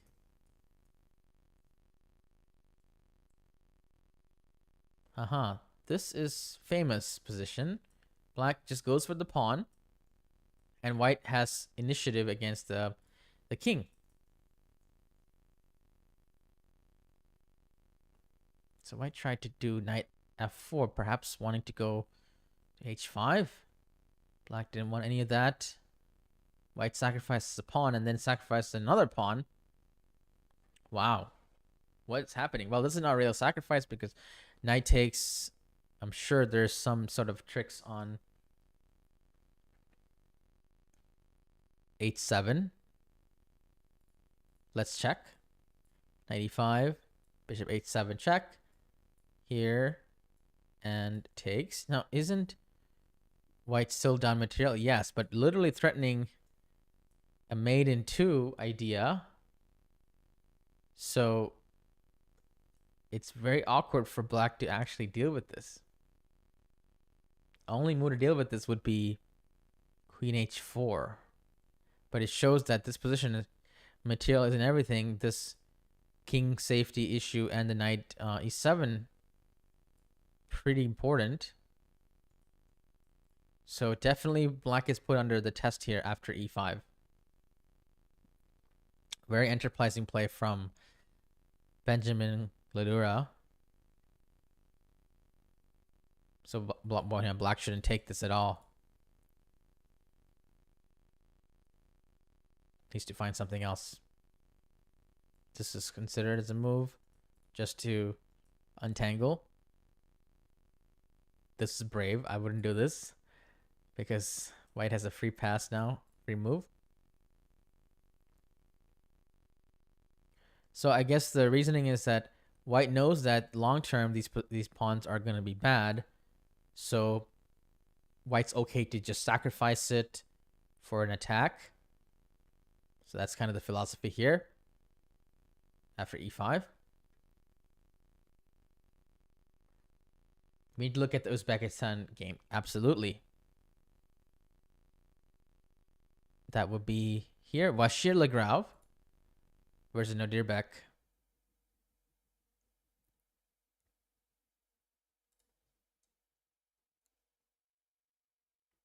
An open Sicilian Najdorf. I think Maxime Bashir Lagrave is one of the biggest experts in the Najdorf. And he has been playing it religiously for many years. Okay, no draw here.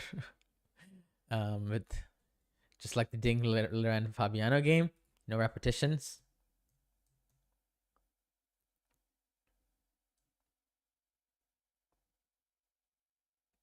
It's a very sharp line with knight g4. Black weakens the position, but gets some piece play.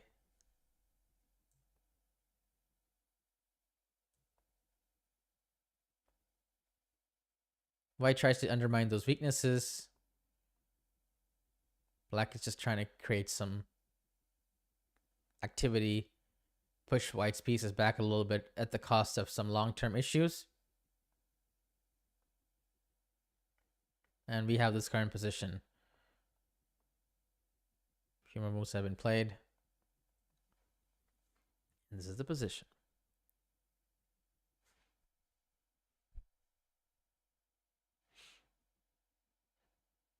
So let's try to take stock of this. Material is equal.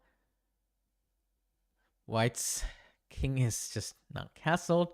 It's in the center, but so is black's king. They're both quite vulnerable. White has some space. Black has the file. It's knight on c4. It's very hard to evaluate this position.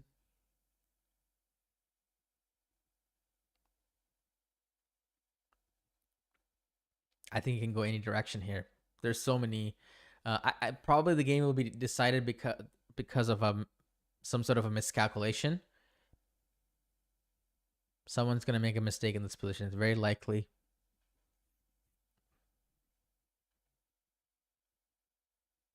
To be honest, it feels a little bit harder for white to play because all the space. C3 pawn being invulnerable. It seems to me that it's easier for white to make a mistake here than black.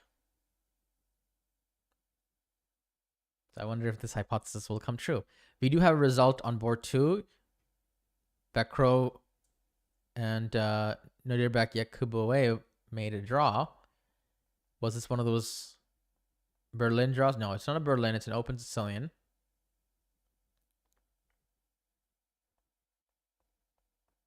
So all this is theory.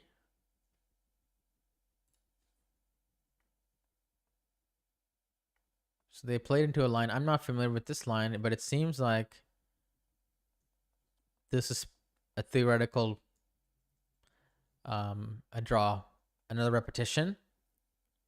So it seems like Bekro didn't feel like fighting here.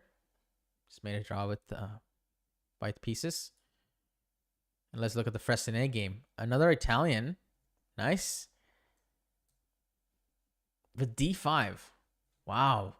If I saw this move, I would think that black didn't know theory. To open the center so early. Super risky. But probably engine checked. So here d4 would be an interesting move. Opening the center. c3 with the same idea as d4. Bishop g4, probably a measure against the move d4.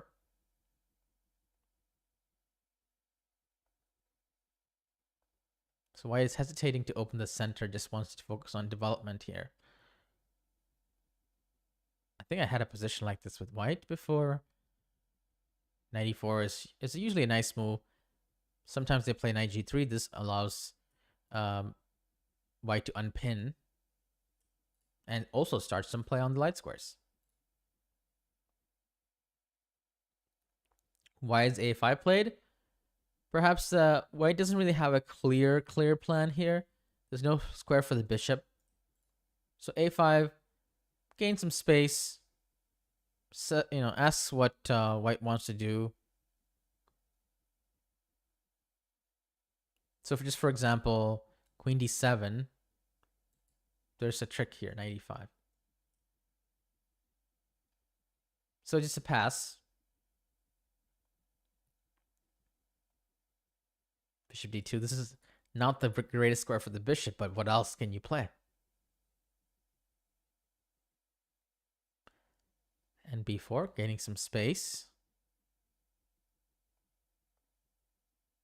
Connecting the rooks. Black is trying to win the bishop pair. And the current position is this. It's a very fighting game. Looks like the position is balanced.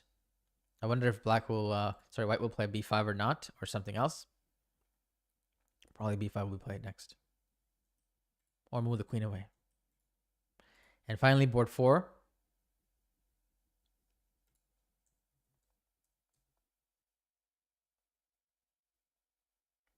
Another bishop b5 check Sicilian.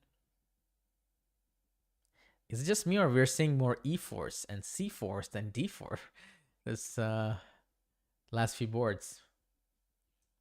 Mostly been e4. This is a very old line. Usually we see the c4 move and then d4. But white is going for the c3 d4 plan. This has been worked out. How to fight this?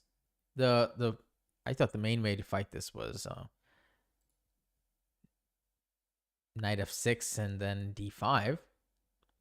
Just to show the line here.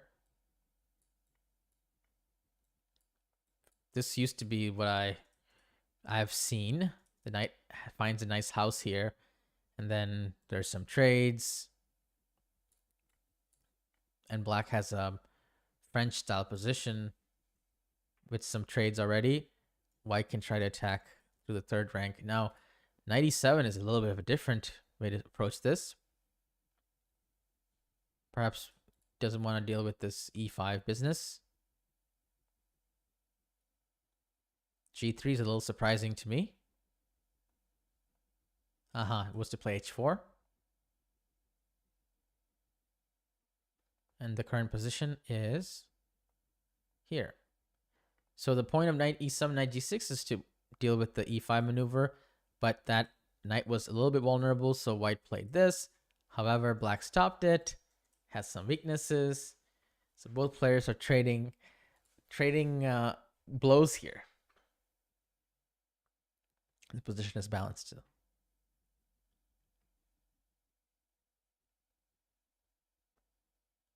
Okay. I think we should look at, go back to the Indian team. We have some more moves in the Gukesh game. We left off after this puzzling knight b3 h3 maneuver, allowing Gukesh to just shatter the pawn structure, which he declined.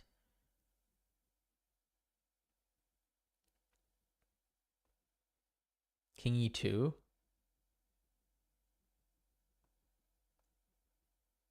So it looks like black is making progress. Didn't black get these two moves for free as a result of knight b3? And I'm assuming that a4 is a nice thing for black because this pawn is fixed, more space. h5, gaining even more space.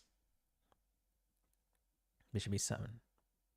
So it seems to me that with the two bishops and a bit more space, black has the long-term potential in this position. King f7.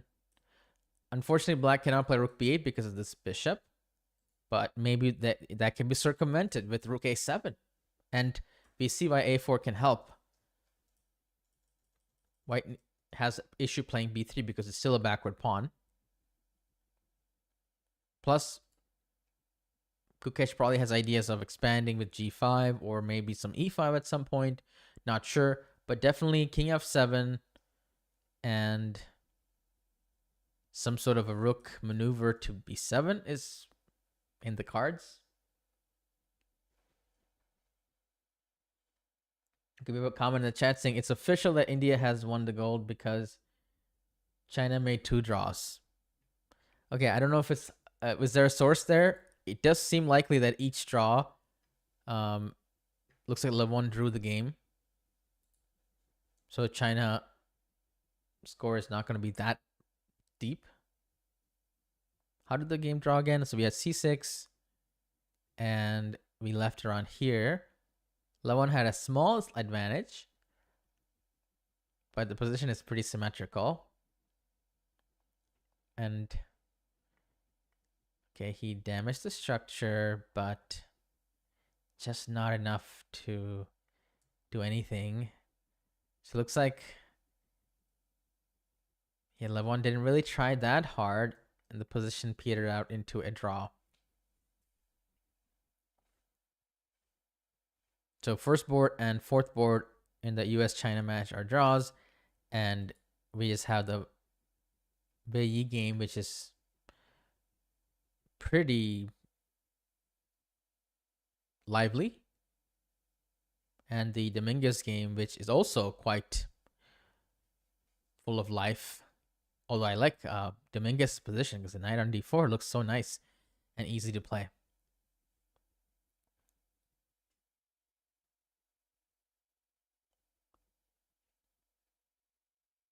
Is Georgia playing? Yes. Which game would you like me to check? We have the Badr Jabawa game, board 4. Did he play the Jabawa London? Oh, he's playing black. So he played the Slav, which I think he's famous for playing as well. White plays a solid variation e3 just to get the pawn back. And white will try to play e4. Opening the bishop. Protecting the pawn from bishop takes c3. This pawn is hanging, but must be a tactical reason. There's some tactics with e5, therefore black plays knight there, and position has sharpened up after e5.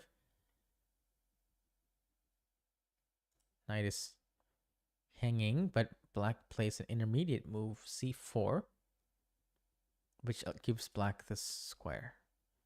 So as pawn on e5 is a sign that the king is going to be vulnerable, but it came at the cost of weakening the queen side significantly. So white had to pay a price for this.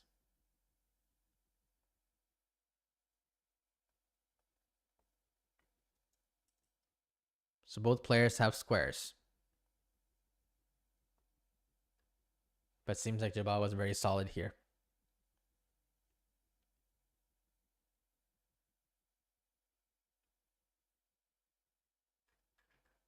Let's go back to the Gukesh game. Yeah, King F7 on the board, by the way, connecting the rooks. You know the issue for Fedoseev is? He has no plan. There is no plan for white here. He does no squares. If you look at the square control, there are no squares for white to do anything. There's no pawn break. There's no square. No files. What can possibly white do here? Double the rooks, sure, but I guess that's one way to do it. Trying to just take and take.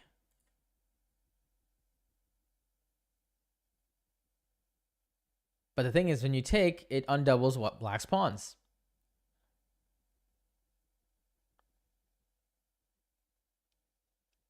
Let me just make a pass here, g5, just to show. So if c takes d5, is white threatening to win a pawn? Or is that a farce? Wins a pawn, but now e5. So even if white wins a pawn, black is still fine. This pawn is kind of vulnerable, but I wouldn't do it as black. I wouldn't just give a pawn. I would probably go something like maybe... I don't want to do this because knight takes d4 is bad. Suddenly white is better. So rook c8. So now the difference is after takes, I can take with the rook if I want to. I can take with the knight. Probably rook takes and just win back the pawn. Then we can play e5. So rook c8 is probably going to be played by Gukesh here just to protect the pawn a little bit more. And once again, as I said before, white doesn't have a constructive plan.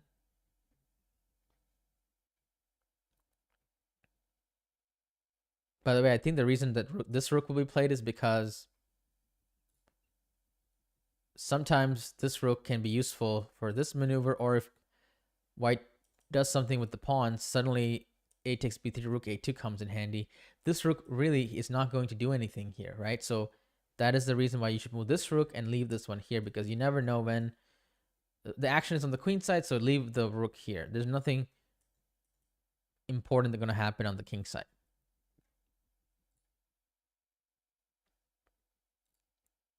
We have a few more moves in the Pragg game, by the way. So Pragg played this bishop e3 to go queen d2 to sacrifice the bishop on h6 at some point. And looks like Demchenko got spooked a little bit. And he played f5 just to preemptively don't think about this bishop h6 at all the time. Do it first. Of course, now the problem is when one door closes, another one opens. So this diagonal has closed, but Pragg is going to, I'm pretty sure he's going to locate the bishop to this diagonal at some point, and then this pawn is backward. This square is vulnerable. There's also bishop f4. So bishop c2 is going to be played for sure. And looks like Pragg has so many ideas here to... I mean, this looks really bad for black.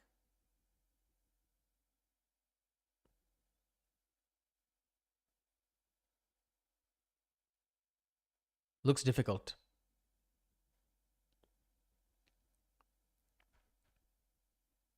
Perhaps black can magically transport the knight to d5. So let's do this move.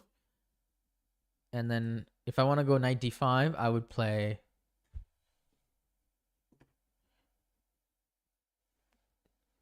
knight b4, but this queen on d6 is so vulnerable.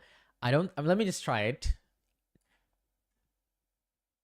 Yeah, this would be nice. If black can get knight d5, black will be fine.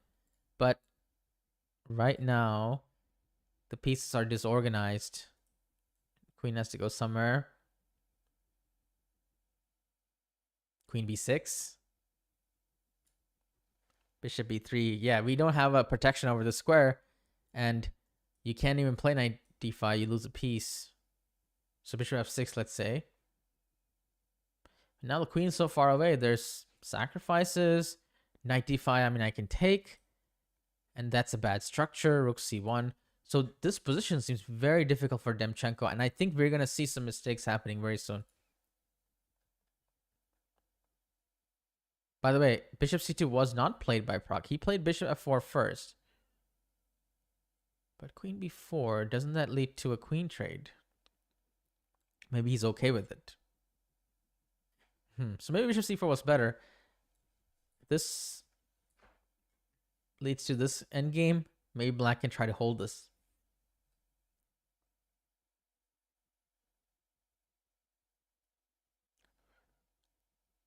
What about bishop c2 f4 in the chat question? Okay, let's take a look. So if you go bishop c2 f4, so that's what he was afraid of. I believe the response should be queen to d3. And then, of course, if they take, there's this check and check. And then bishop h5. I need to look at that, actually. Good question. So bishop c2 f4. I'm sure it's queen d3. And this has to be suicidal because the king ends up on f6. But let's just look at it for fun. Check. Check. And then there's g4. But the simple fe would be enough to win the game. So many mating ideas. Yeah, you don't want f4 here. But nice question. This is just the point of f5 was to block the diagonal. One of the diagonals would, so now f4 would just negate that. Now there's rook f5, but then black can whack him with the bishop. So Pragg could have played bishop to c2, but he chose this way. Did Arjun's game, he equalized, did he get more than that? So we left here. I really didn't like this 95. White just started to put his pieces in harm's way. And now he has an IQP. Okay, so he's trying to go for some sort of a opposite color bishop situation. Just to show if a8-6, I'm sure he's going to take and play d5 here. And the more you trade like this, the more the position is drawn. So Arjun Ergaisi plays rook d8. Trying to keep an eye on that d5 push and keep this pawn under pressure. Yeah, this looks like a great position for black. And finally, and look at the time difference. Jan Suble needs to play 20 moves in 23 minutes. Yes, IQP means isolated queen's pawn. Considered to be a strength and a weakness. A strength if white has more pieces, like in Pragg's game, where you can attack. But in Arjun's game, this is actually a bad thing because there's no attack. It's just a liability. So we can see 2 IQPs in the India versus Slovenia game, but this one is just a horrible IQP. And I'm just perplexed because Arjun played white went queen d4 and then knight e5, accepting a bad pawn structure, which is a little surprising. So why did he do this? I don't know.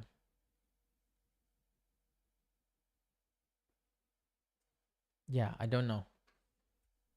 I think white thought that they could do some sort of a attack. It just doesn't work. Arjun has everything covered. Finally, the Savannah game against Vidit, board 4. This was the game where it was around equal.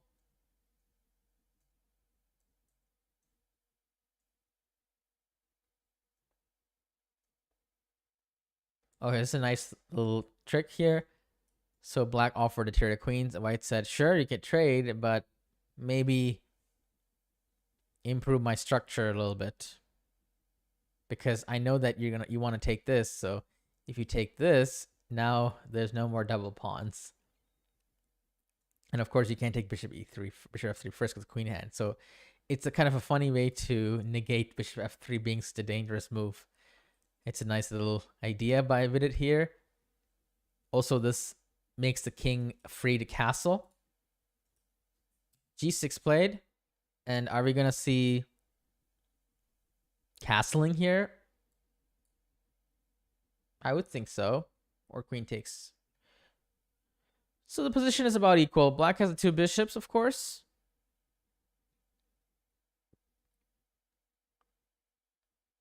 But white is pretty solid, has a nice bishop, has some squares for the knight to plant. Ideas of a5 to clamp down on this, and the knight goes to c4. So I'm assuming this game is pretty equal and likely to be drawn. To summarize the India matchup here, Gukesh is better.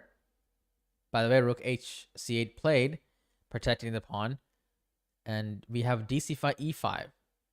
So Gukesh is blocking this, not immediately winning back the pawn. In fact, it's a pawn sacrifice.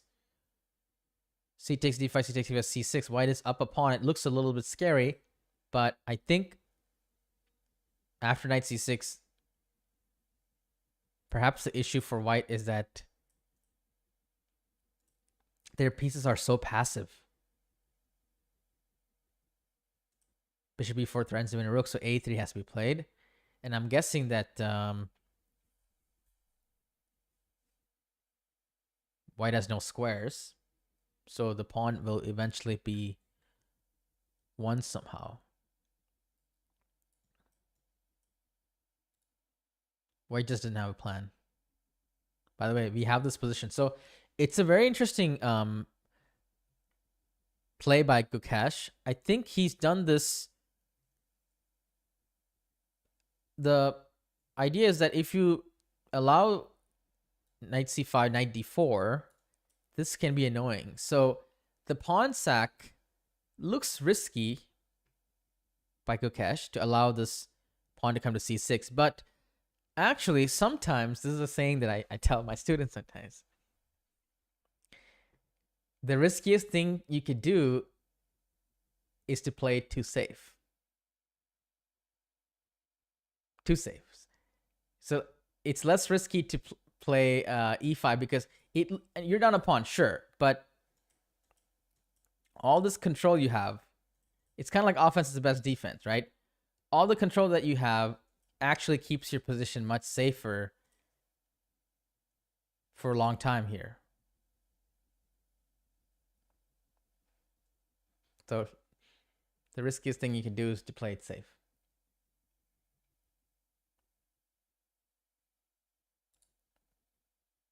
So e5 played, and he plays the best move, e5, and we have this current position. Fede saves up a pawn, but black is dominating in terms of just pure space.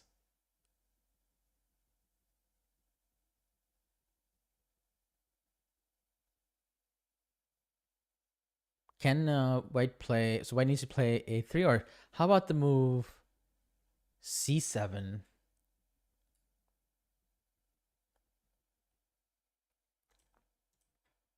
Yeah, c7 is possible.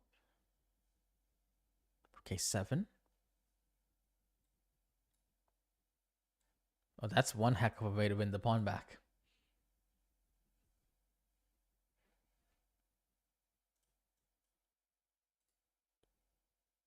So then black wins the pawn back with interest. The interest being the beautiful dual central pawns supported by the f6 pawn. So Gukesh doing well. Pragg slightly better. Arjun also slightly better. And Vidit's position is equal. So Indian team is looking really good here. And how about China? The remaining games, Wesley is slightly better. Probably because the e5 pawn blocks this bishop, and there's a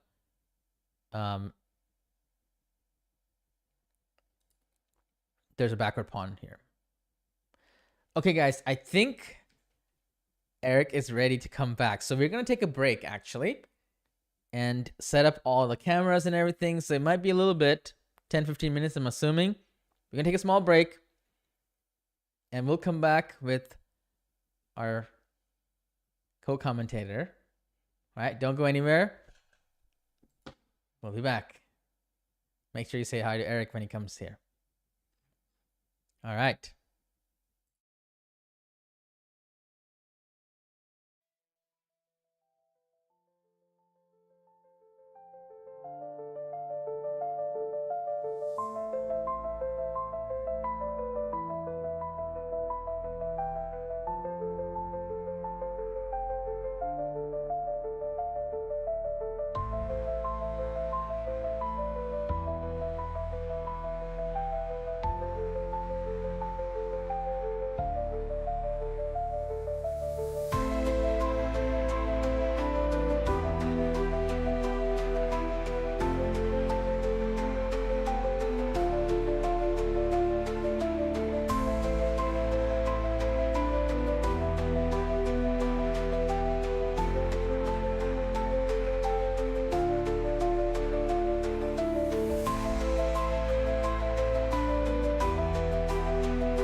Hello, everybody. Welcome back.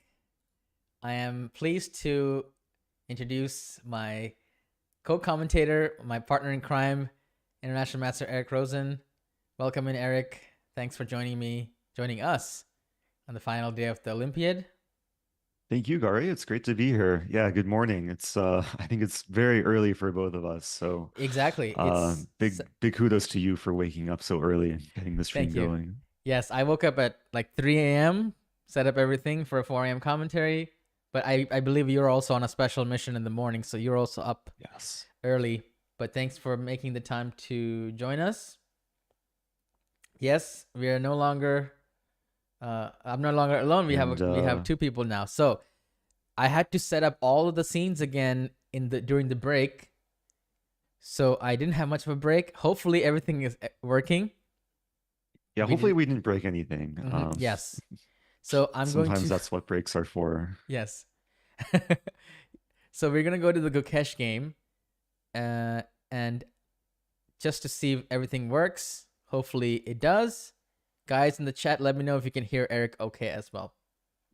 Yeah, testing, 1, 2, 3. Okay, Looks like my audio is showing up. We have the video feed too, which is good to see. Wonderful. And Eric, do you want to do the eval bar off or on? It's up to you.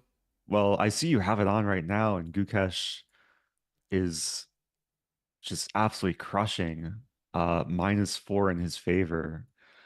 How do we get to this position? Yeah. I saw that Fedoseev played a London, which is supposed to be solid. Yeah, one of my favorite openings from the white side. I have a question on this actually. He played the London. Sure. And then we reached this position, and I think you were in the chat saying that I was so excited to see this opening. Yeah. Queen A4. Because at a high level, like most grandmasters play Queen B3 instead of Queen A4. Is a bit more theoretical. But Queen A4 has been my favorite move. Queen B3, Queen C8 is also a line. Right. Because Queen B3, Queen D7 would be mistake because of this knight E5 thing, right? And then the Bishop B5 would be a big problem. So, and Queen B3, Queen B6 is also a line, but that pawn on B6 might be an issue in some positions, I believe. I'm not really sure. You probably have some prep here. You don't have to say it, but yeah, this is probably not as good for black. I mean, most of my prep comes after Queen A4. Like I haven't investigated Queen B3 so much just because Queen A4 resembles a reverse Cambridge Springs with white having an improved bishop. Like usually in the Cambridge Springs, the bishop is on C1. Exactly. Bishop F4, right? Just the difference is the bishop F4, which should favor white. There's far more tactics here compared to like a normal Cambridge Springs. And one of the main traps, which of course Gukesh didn't fall for, but if black plays a very natural looking move, bishop to D6 here, there's a really fun line for white that maybe you know or that chat knows. Yeah, go for it. Guys, if bishop D6, I think it's bishop A6. Is that right, Eric? Yes, yeah, bishop A6. Not a tactical motif you see every day, but like after bishop A6, black's whole position just crumbles. Okay, because we hit B7. If rook B8, bishop takes B7, correct? We just take B7, yeah, and then we take on C6 with check. D6 is loose. And if they take on F4? Winning for white. Still if it takes on F4, takes on B7, and white's winning material. Nice trap. Very nice trap. Bishop A6. And I think a lot of people probably fall for it. I don't know if anyone falls for it in classical, but definitely people fall for it. Okay, Daniil Dubois won a game against a 2300 in classical in bishop A6. And I'm sure if I check the Lichess database, there'll be hundreds of dead bodies. I've had this at least 10 times on Lichess. It's just so much fun for blitz that people stumble into this. And also, if black includes instead of bishop D6, if bishop takes F3, knight takes F3, and bishop D6 here, you can still play bishop A6. So there's multiple versions of this trap. And probably between these two lines, there has to be hundreds of games on Lichess. Yes. Okay, so nice. Thank you for pointing it out. You just jogged my memory there, and probably a lot of the audience memory. So that's why Gukesh plays knight D7. Of course, he's not going to fall for that trap. which is a very useful move for black. Yeah, kind of Yes. neutralizing this diagonal and preparing, in some cases, knight b6. Mm-hmm. And it kind of puts the question to white how to keep building up pressure. Right, And it right, seemed like very quickly black was able to completely neutralize the opening. right. I wanted to ask you, is this, have you checked queen c8? And to me, it seems like after black doesn't fall for any traps, white just loses steam. And like this endgame does looks so boring and not so inspiring. Yeah, this is actually one of the main problems with this opening. Like after, especially after queen a4, if black survives like 5 moves and doesn't lose material due to these tactics, then black, I think, very often can equalize and even press Mm-hmm. for an edge, Right. as we've seen in this game. And what do you think of this knight b3 h3? Because I don't understand why. And then Gukesh didn't take on f3, and then does free tempo a4 a5, of course. So I just didn't understand what the idea of knight b3 and then h3 was. Was it some sort of miscalculation? Was Fedoseev trying to go knight a5 or something, and then she just played a5, and that the knight on b3 was just bad? There must have been Yeah, that's a something. good question. I'm not sure. Like, yeah, he probably did want to go for knight a5, but after a5, the knight on b3 is Is it? probably more of a liability. Oh, is it possible that he just forgot that? Well, white can try to win a pawn here, right? Takes, Ah, and c5 and is takes hit. hanging, but maybe Fedoseev just assumed that that's not possible, but then Gukesh allowed it, and Fedoseev was like, "Wait a second, actually, I completely miscalculated this. There's e5, and it's a pawn sack, kind of like what we saw in the game, So but much black initiative probably for gets the pawn. black. Yeah, so maybe that's kind of what happened. So white lost several tempi, and Gukesh actually sacrificed the pawn again in a similar way. So white has an extra pawn, but the problem is the black has so much The space. center, the space, the bishop pair. I mean, it seems like there were so many lines where black Yeah, is happy being down a pawn, probably just temporarily because the pieces are so good. yeah, And white's pieces, even though white has kind of remnants of the London setup, knight on d2, knight on f3, bishop on g3, they're not really doing much to disturb black. And black just has full control here. And as we're going to see on the queen side, it seems like b2 is weak, c6 is weak, and yeah, white's position gradually crumbles. right. This rook a5, rook b5 is what the number one stockfish move, and Gukesh is just playing it. Um, pressuring b2. Like you said, the London is no longer. It looks like a London now, unfortunately. Yeah, D4. It's a rook almost trapped. has to move back to c2. So white is still up a pawn, but it seems like black is pressing so much, and the knight on d3 is kind of hanging in many positions, and tactically, it's just hard for white to hold everything together, right? Because bishop takes a3, bishop e. There's a discovered check happening.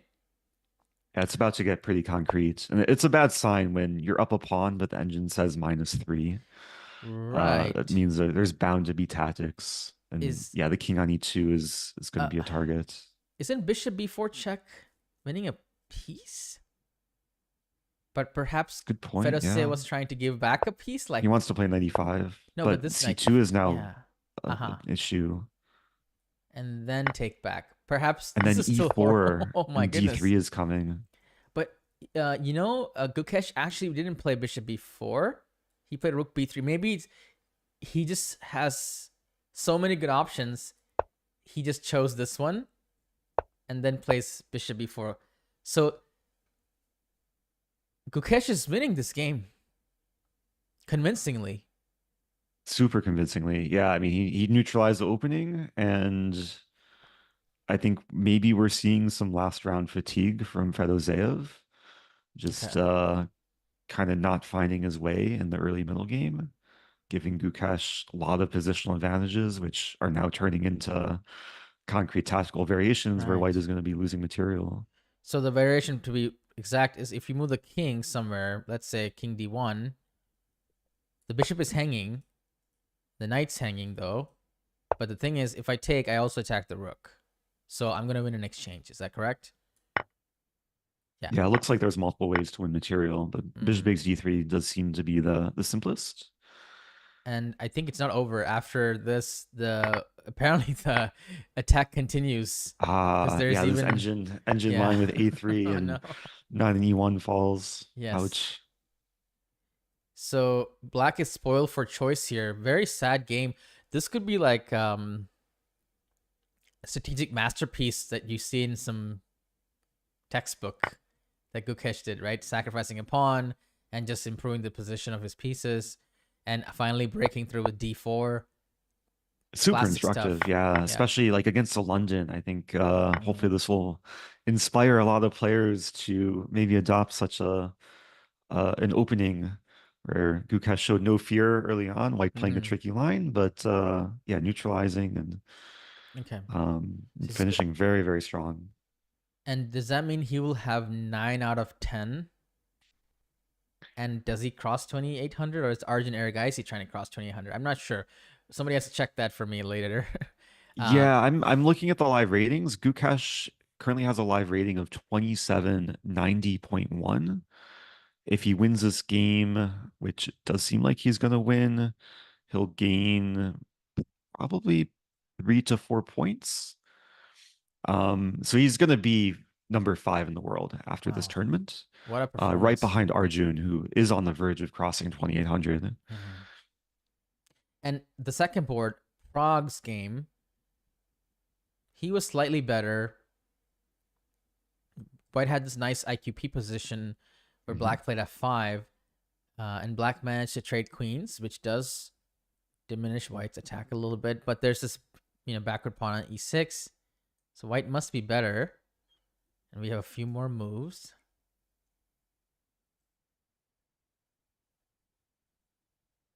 Okay, so there was a trade of a d pawn for the e pawn, but doesn't that help black? Yeah, things seem to have simplified quite a decent amount. But if we look at the current position, I mean, white seems to have more activity with a rook on e6. The bishops just seem to be better placed. And now the rook coming to e7, hitting the undefended b7 pawn. But yeah, if black plays bishop c6, actually seems like black is quite solid here. Like, as white, how do you actually continue to make progress? You want to maybe try and attack f5 somehow, but f5 is quite well supported by the rook on f8. Somehow the bishops are just kind of completely defending everything, huh? They cancel each other out. And rook f7 is coming, like you said. Yeah, so this seems like Dimchenko is not in danger after bishop c6. I'm just wondering, can black take on b2 here and just trade the b pawns? Bishop takes b2, rook takes b7. You know what the thing is, though? Simplification. I like having an anchor for my bishop on c6. That's true. Yeah, bishop e6 seems to be a lot more natural. Right. The bishop on e8 is not so great, and I don't think it has a nice house to go to. So bishop c6 makes a lot of sense. It covers d7 as well. Just very stable. Someone says you have a really nice shirt, and that's exactly what I told Eric when he joined the call. Well, last time we did commentary together, I felt very underdressed because I was wearing a t-shirt. You were wearing a blazer. Have to step things up a little bit. So I'm single-handedly influencing the fashion here. Yeah, setting good standards. So you said that there were chess pieces on your shirt. It's hard to see, but is it what kind of pieces? Yeah, I don't know if my camera will like focus in, but I got this as a gift from the World Chess Hall of Fame. They have a really nice gift shop, and they have these chess themed dress shirts. So it's a mix of rooks and pawns and knights and bishops, and I think every chess piece imaginable pretty much. Okay, that's something that I would be interested in buying because it looks nice and it's chess themed and it's very subtle. Yeah, Excellent. it is. Yeah. And okay, thank you. Says I also look pretty. Thank you very much, Spaceberry. Appreciate Okay. the comments in chat. Oh, but there's a question for you, Eric. Does it have a duck? Oh, it does not have any ducks, unfortunately. Maybe we have to start a new fashion brand. But Okay, so no they duck are chess. selling ducks now at the World Chess Hall of Fame, at least rubber ducks Oh, for the duck chess thing. for duck chess, right? Mhm. By the way, let's go to the third board. Arjun? Yeah. Arjun playing the Scandi. I Yeah. saw the opening of this game and seemed Mm-hmm. like he equalized pretty quickly and now is maybe pressing for a win. Yes, I wouldn't say it's because of the opening though. He was quite worse in the opening, but the opponent played a couple of mistakes, and then we have an IQP without the queens on the board, and now I think he's grinding this out. Also, consistently, Arjun has been having a time advantage in many of his games. This is what makes him so dangerous. He's so good at finding ways to surprise his opponents in the opening and then putting a ton of pressure on them, not only in the position, but on the clock. And we see that again in this game.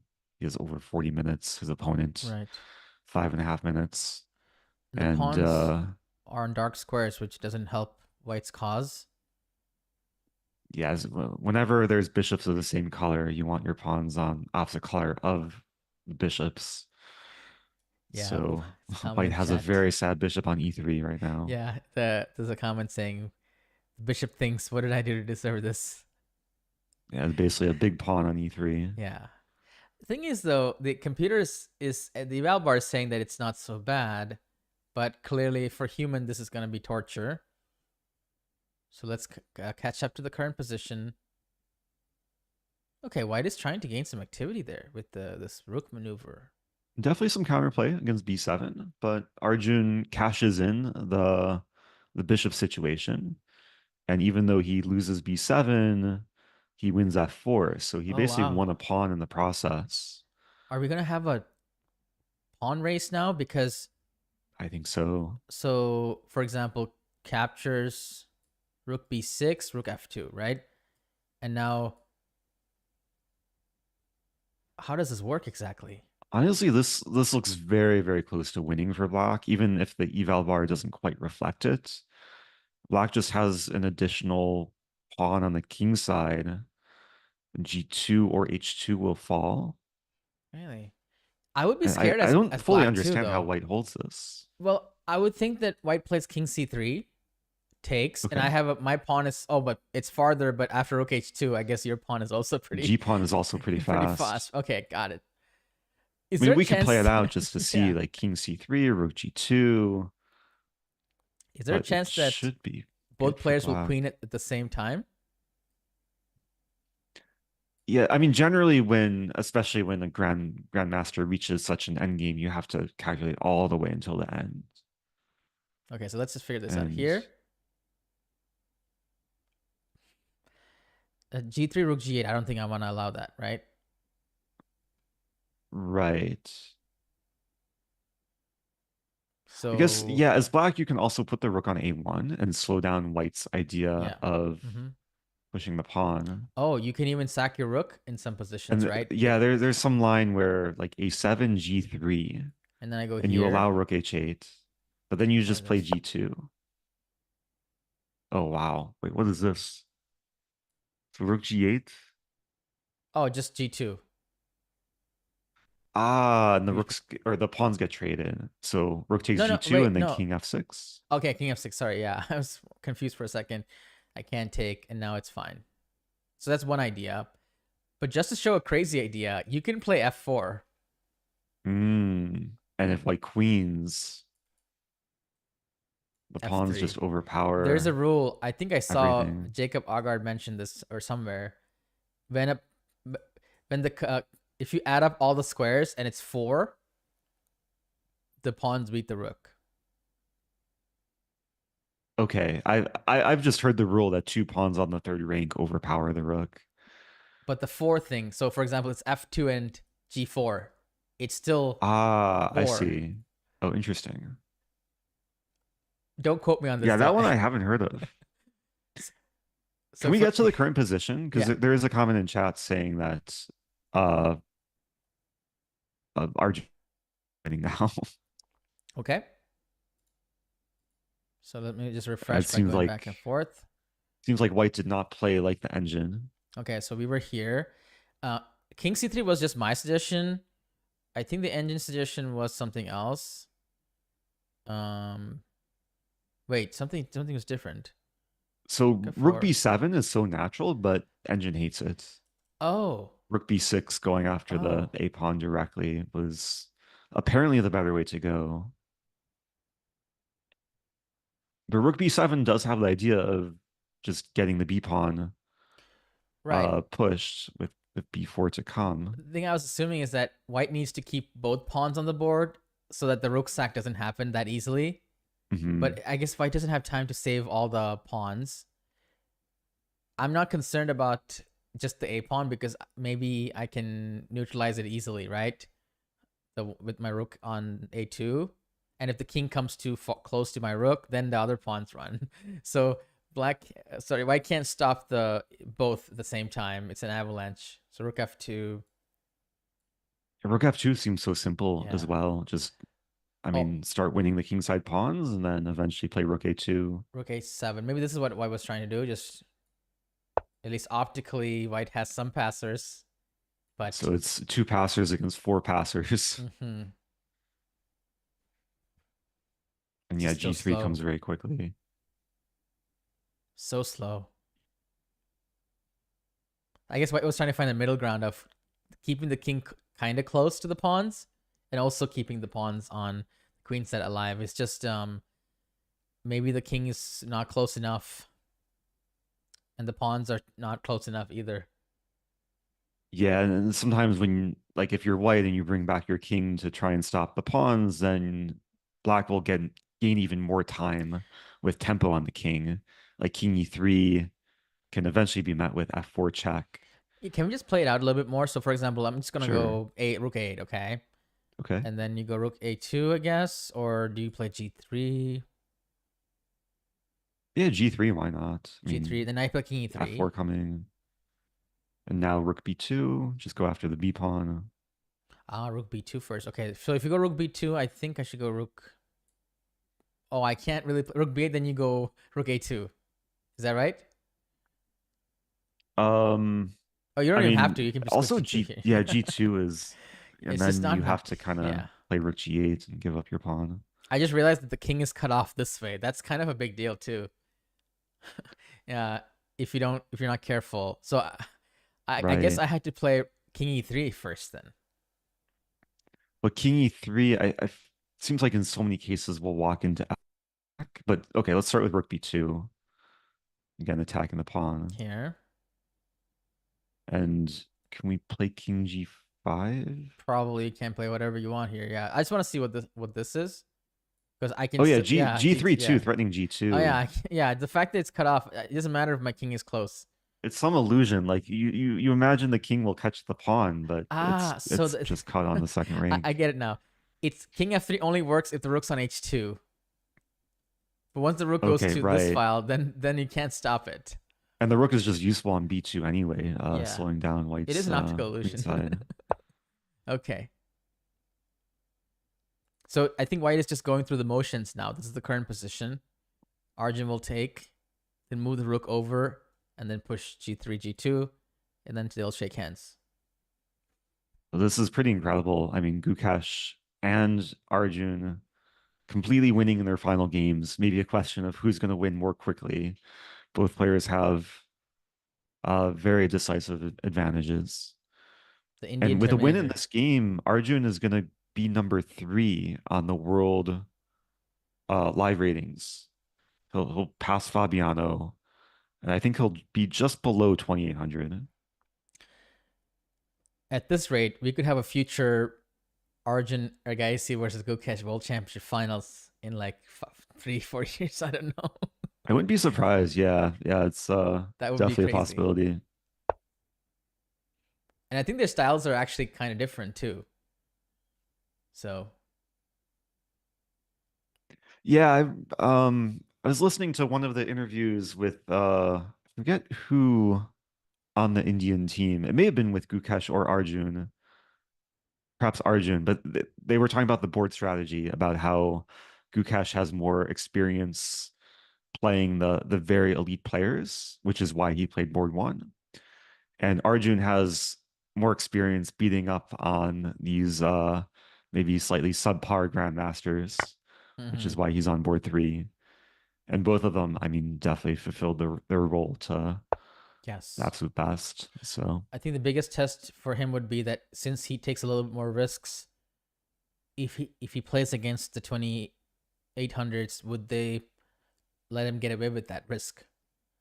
So that would be a big test for Arjun for from the future. But it seems to be working out really well against slightly lower rate opposition. 10 out of 11, that's absolutely insane. And we have those moves that we talked about, rook h2, rook a8. Okay, probably we should move on because it's going to be over. Shall we look at the fourth board, the Vidit game? I think the opening was kind of strange. this Roslimo, Yeah. yeah. I was very curious about the theory behind this Queen E2 Yeah, let's idea, just go but back. So we were around here where you were watching, and then d6 was played. which is definitely not the most common move. And I saw Vidit take I think over 20 25. minutes to play his next move in this And the thing position. is, he didn't really react maybe the best way because black seems to have solved all their problems in here. Right, right. Yeah, just it's a type of line that Vidit probably wishes he had more like deep engine analysis against. But I think his opponent found a nice way to like deviate from any pregame prep that Vidit did, and then they just get a game of chess. Yes, a game of chess they got, and white has this clamp on the queen side, but black has the two bishops. There's been a little bit of a queen standoff that black didn't want to take, and I guess sort of improve white's structure. But queen f4 keeps things extremely sharp. I think Yeah, very strange position with the yeah. king on f1, rook on g1. It feels like white forgot how to castle. At the same time, black is a little bit awkward with the queen on e6. This like f6, g6 structure. Okay. Eventually some simplification. And g4. Okay. I would think rook e1, but is rook e1 a mistake or something? Maybe it just allows the queen d5 to happen. Yeah, I think he's trying to justify his rook on g1. And might as well grab some space. You're not really weakening the king side, especially when queens get traded. These Rook a4. Interesting way to use the rooks for sure. Rook g1, rook a4. Okay, makes some sense. Works, yeah. This a pawn though, in the future, if the rooks disappear, it's a problem for white at some point, but it's not such a big deal right now. Okay, offering more trades. g5. I guess g takes f5 isolates the g pawn, but I guess black gets too much play on the f file. So g5 is an attempt to keep things complicated. Locking things down. Yeah, and white might have the idea like, okay, rook d4 probably is a good decision, but g5 maybe had the idea of doubling up rooks on the h file. That can be Swing dangerous. both of them over. Yeah, that can be dangerous. So rook d4 just in time. And this is rook the current d4 position. does a nice job. Yeah, neutralizing the fourth rank. And as white, you probably don't want to take on d4, which would leave the c2 pawn as a long-term target. What about this move? So You take with the rook pawn. c4 actually looks nice. Put constant pressure on the c5 pawn. And if the rook trade happens, then white probably has a nice positional setup. Yeah, I agree. This g pawn is a good space for white, and then maybe the king can try to enter through e5. Although even that probably is a draw. But rook c4 might be played. But yeah, I mean, it's a type of position that should be a draw, but it's still like imbalanced enough where I think at least Vidit can try and grind things down and try and accumulate some small advantages positionally. So white has a small advantage but should be a draw. I think that's a good way of putting it. And that, Okay. like, assuming Gukesh and Arjun win and Vidit draws, that'll be the match. I mean, Prague's not in trouble either. So it seems like the likely score in this match will be 3-1. 3-1, convincing victory for India. So we should probably go to the US match now. The Fabi drew what do you think of this quick draw that Fabi and Ding Liren made, by the way, in the opening? I have a small story behind this opening line. Because I saw Fabiano, I'm sure he won't mind me mentioning this, but I saw Fabiano in St. Louis during the Sinkfield Cup. And I don't know if you follow Sinkfield Cup, but he had this really quick win over Nepo in the Accelerated Dragon Sicilian. Really? Okay. I did not see it was that like a game. sharp line. Nepo messed up his prep. Oh, yeah, I saw that. Fabiano. I saw that. Yes, I saw that. It was like some rook takes c3 or knight takes e4 and sack on c3 But type it wasn't a Maroxy. It was Nepo played the Yugoslav and he castled queenside. Right, right. So the day, like maybe an hour or two after the game, I saw Fabiano and I asked him what he would have played if Nepo played the Marazzi. And Fabiano responded with like exactly this variation that he played against Ding. He told you. Wow, that's so he open. told me, yeah. He was very open about it. So that's so nice. He should be very thankful that I did not leak his prep to Ding Liren. Yes, he trusts you, Eric. Yeah. He trusts you very much. So, but I mean, Fabi is armed with like so many opening ideas, so it's like it's very hard to predict what he might play and what ideas he has in his back pocket. The decision to take a draw, I think Fabiano was justified because he's playing black. But do you think that Ding, I mean,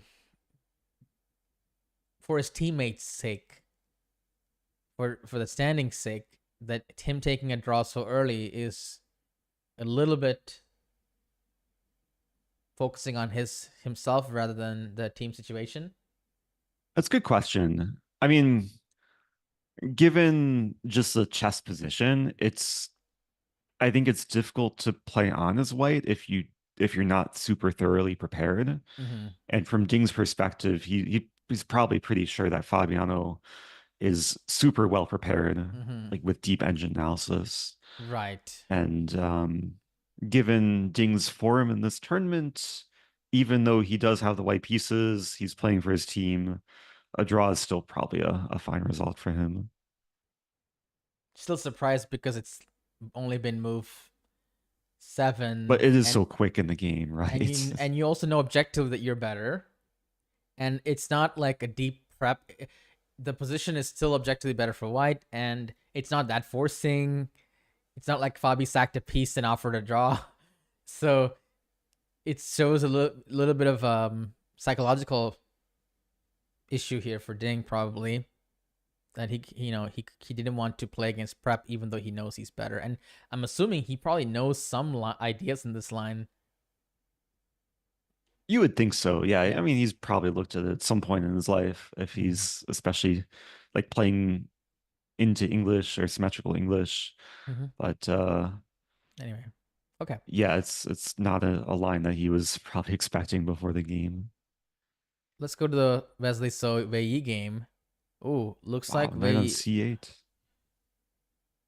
Wesley's down material, but apparently was there a sacrifice? Trying to understand the current evaluation. Okay, so he took a pawn on b6 and he willingly sacrificed the exchange. Can we just see how white's rook got so deep into black's territory? Absolutely. So it was a normal. Okay, so normal Sicilian. And okay. Still normal. But the queen side is a little soft here.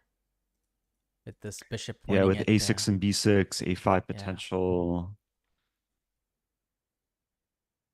Oh, hey, that's how the rook got in. The rook invades, okay. So is a threat to play some sort of a5 or rook c6 probably. Anyway. Wow, knight e5. Assault on the queen side. It's such a big attack too. Bishop c4. White's pieces just finding such good squares, invading black's territory. Is there a threat for white here? Some sort of a discard attack? Like knights. Yeah, maybe knight c7 and then bishop e6 and then... Right? So let's say that's one idea. h5. Knight c7, fork, and then takes, and then intermediate move, bishop e6, doubling the pawns, and then takes. Yeah, this is... And then a5 after that, right? Yeah, black is so passive. Knight and rook just kind of stuck. Okay, so king e8. I suppose that just doesn't stop knight c7, which wasn't played by Wesley. Rook a8, a7, stopping knight c7, then rook c8. Yeah, the position the exchange sack feels so dominant. But yeah, so what happened with the exchange sack? So after rook b8, knight d7, rook c8. Oh, maybe he had no choice because there's some sort of repetition. So they repeated, and then he takes on b6. And why is this so good for white? Let's find out. So, I guess. Okay, so the rook is hit. c5 is also a target. a6 is a target. Knight d6 is also a threat. f7 is also a target. And is knight d6 just unstoppable? What if rook d7? Oh, yeah, it seems like white just has too many threats in this position. So the two bishops are too active, and possibly white will have this pawn majority, pass pawns on the queen side. And white's bishops are too active, and black's king is vulnerable. So they're probably white will keep taking some pawns with tempo, right? And so many pawns are about to just fall off the board. So 4 pawns are vulnerable. So white will have 2 pawns for the exchange, plus another potential 2 or 3 pawns. Three or 4 pawns eventually for the exchange. Yeah. Yes. Knight takes f7, and how do you defend e5? This is a very unusual imbalance, actually, for an unusual evaluation to be down in exchange for a pawn, but black is helpless. Can't really. It's like taking candy from a baby, almost, right? Taking all these pawns. Yeah, it's sometimes it's hard to like willingly sacrifice material when you have a positional advantage like Wesley did. But that's also sometimes a way that you have to make progress in the position and be able to convert games is by going for these imbalances. And it seems like he's making all the right judgments here. What if black tries knight e6, knight d4 while we... So, for example, knight f7, okay, bishop c7, bishop takes c5. So now white has 3 pawns for the exchange. Three pawns and a bishop for a rook. So knight e6 attacking. I just want to trade it. Basically, what I want to do is to get rid of your bishop pair. Okay, and if I tuck the bishop away to a3? I was thinking e3. Even move back to e3. Yeah, e3 is probably more centralized. The knight looks a little bit vulnerable. So rook f8. I just want to see knight h6. Okay. Or even knight g5. Apparently, do you want to keep the knight or do you want to trade the knight? It's a good question, actually. I think that's trading is also probably fine. Like yeah, especially with the bishop pair. As long as we keep the bishop pair. It's a5. White's eventually going to make progress on the queen side. What if magically one pair of bishops disappeared? So I'm just curious. How would it impact the eval? It would impact it significantly. Black has holding chances. I think this is very common. When you have the bishop pair, you don't want to willingly trade off one of the bishops unless very good reason. One of the things maybe that if white doesn't trade, black has no files. That's true. Yeah, the rook is not that powerful. Even though it's an endgame, it can't really do any damage to white's position. There's no backward pawn. You can set up the bishop on d5, closing down the only open file. And take your time. And then take your time. Yeah, improve the king side pawns. Start pushing on the queen side. So you can start And this should be playing pretty straightforward. all kinds of pawn moves. B3, C3, B4, G3, F4, right? And try to like H4, I don't know exactly. You have to be careful though, because if you open a file, it can backfire, right? But Right. be careful and open the files very, very slowly, it seems like. That's an important point to mention. That there's no files for black. But maybe that's the best attempt, to try to simplify into a position, get rid of the two bishops. Could be black strat here to make a draw.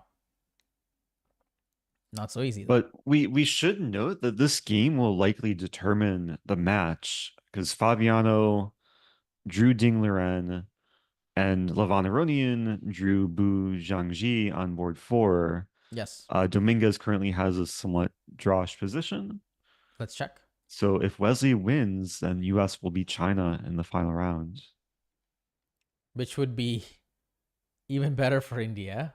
Not that they need it. Yeah, I mean, also like a good finish for the US, especially considering their tough day yesterday. Right. So this position, you said it's leading to a draw. The position, it's a symmetrical structure. Kings are relatively, Queen C6 offering a draw essentially. Yeah, I mean, I'm sure that Yu Yangyi is aware of the situation on Wesley's board, and that Wei Yi is likely to go down. But there's only so much White can do in this position to press for a win. It does seem like White has a little bit more activity with Queen in Black's territory, Bishop on G5, but Black is super, super solid. And if White ever plays Queen to D8, you can always just hit the Queen with Queen C8. So that's why Yu Yangyi played Queen A5. I think if it was an individual tournament, he would just take the draw here for sure. He wouldn't press on, but he's basically forced to drag this out to almost the bitter end. Just keep it going, just drag it out. Maybe try to get Black in a little time pressure. Although in about 6 moves, Dominguez is gonna get another 30 minutes. So but he's basically forced to drag it out for the team's sake. Yeah, in the team format, you want to keep any chances alive, especially when there's medals on the line. Yes. I mean, maybe one idea for White is to play Bishop H3, trade the light squared bishops, and then argue that there's better structure for White given the dark squared bishops and Black's pawns fixed on dark squares. By the way, that explains. But Dominguez not even allowing this with Queen C8. If Black doesn't move and just moves the king, how does White make progress? If I just go King H7, King G8, King H7, Good King question. G8. I guess F4 at some point is an F4 is like the main pawn break in the position. Let's just play F4 right now. Just curious. It's possible, right? It's definitely one of the moves to create some sort of play. You can even go Bishop G4, Bishop D7.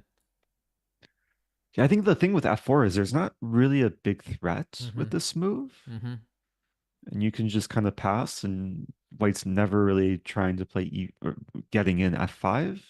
Maybe some like this. And Bishop F6. Yeah, Bishop F6, you can play Bishop G7, just offer the bishop trade. Perhaps then I can hit maybe Queen B6 first, and then Bishop F6, but then Queen C6. So yeah, whenever White's queen tries to get too close, you chase it away.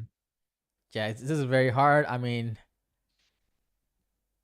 almost no chances, but he will keep trying. Okay, so this game will be a draw, and so Wesley is on his way to winning this game. And this is a big match for the standings in the open section. Because if the US wins this match, they will almost certainly guarantee a medal given their tie breaks coming into this round. I'm not sure of the exact standing with just with how complicated the tie breaks are. Yes. But I think it's very likely that if they beat China, they should pass China in the overall standings. That makes sense. And Slovenia is going to lose, which would help the US team. That's true too. Yeah, so if US wins this match, I think They get I a think medal. it's likely they get a silver medal. Unless something weird happens with the tie breaks, which we probably won't know until all the matches are over. I remember Wesley was very candid in his interview. He was saying that maybe we'll try for the 4th place or 5th place. And I remember Yeah, he's Dingler also saying something interesting in the interview. He was like, I don't think we can get gold medal, but we only won gold medals so far, so it'd be nice to have a different color medal, like a silver or a that's bronze. funny. Yeah, that's Sure. feels like a classic quote from Dingler. We want different colors. So let's go to the women's section, actually. That has much more. Yeah, there's definitely a tighter. more interesting fight for gold in the women's section. Yes, just to show the standings again to the viewers. 17 points for India and Kazakhstan, followed by 16 points for US and Poland. So we're going to look at the US-Kazakhstan match and the India versus Azerbaijan match. Let me just switch it over. Some very important matchups in the women for earning medals this round. And I was briefly looking at the U.S. women against U.S. Against Kazakhstan women a bit earlier, and it looks like Begum, despite being outrated, Bibisara, one of the top women in the world, has a worse position with the white pieces. But it seems just super crazy given that white has 2 pass pawns currently blockaded. Is it enough for black to keep pushing for a win? F5 just played. Yeah, initially it looked like black was in trouble, but on second thought, it's the pass pawns are blockaded, and black can make progress with their pawns, and white's a little bit passive with his rook or her rook because the back rank is vulnerable. The pawn on a3 is kind of creating these threats. So it looked like white was better, but actually black is fine. I don't know if black's... Apparently g5 was the best move and king g7. f5 gives white some play. But it makes sense to just start pushing the pawns on the king side. Like imagine g5 will come very soon. And if black can get in g5, g4, create the passer, it seems like white's... Like even though white has 2 bishops and a rook in a very open position, the pieces aren't actually doing that much to help out. So one idea for white is bishop check, followed by bishop e6, bishop takes d7, and rook e7. But for that to happen, first white has to put king b1. Yeah, so bishop d5, check, king b1, followed by some sort of assault on the knight. Perhaps white has... The players have very little time to figure this out. Bibisara falling below 90 seconds now, and they have 9 more moves to make until extra time is added. White has the figurative time, but not the literal time to probably do this. Bishop c2 played, by the way. Okay, that also makes some sense. So maybe in some cases a rook can move to e7, the bishop can go back to b1 to guard the first rank. Although that's kind of dangerous because there's bishop d3 ideas. Yeah, I actually don't understand bishop c2 that much. So if black just plays g5 here. Yeah. Didn't white spend a tempo for no reason when white could have checked first? It seems a bit easier for black to play this. Oh, my theory is that bishop c2 just keeps an eye on the f pawn, so rook takes b4 isn't a big deal. That's probably the reason. Okay. But the thing is, white doesn't have any useful moves now.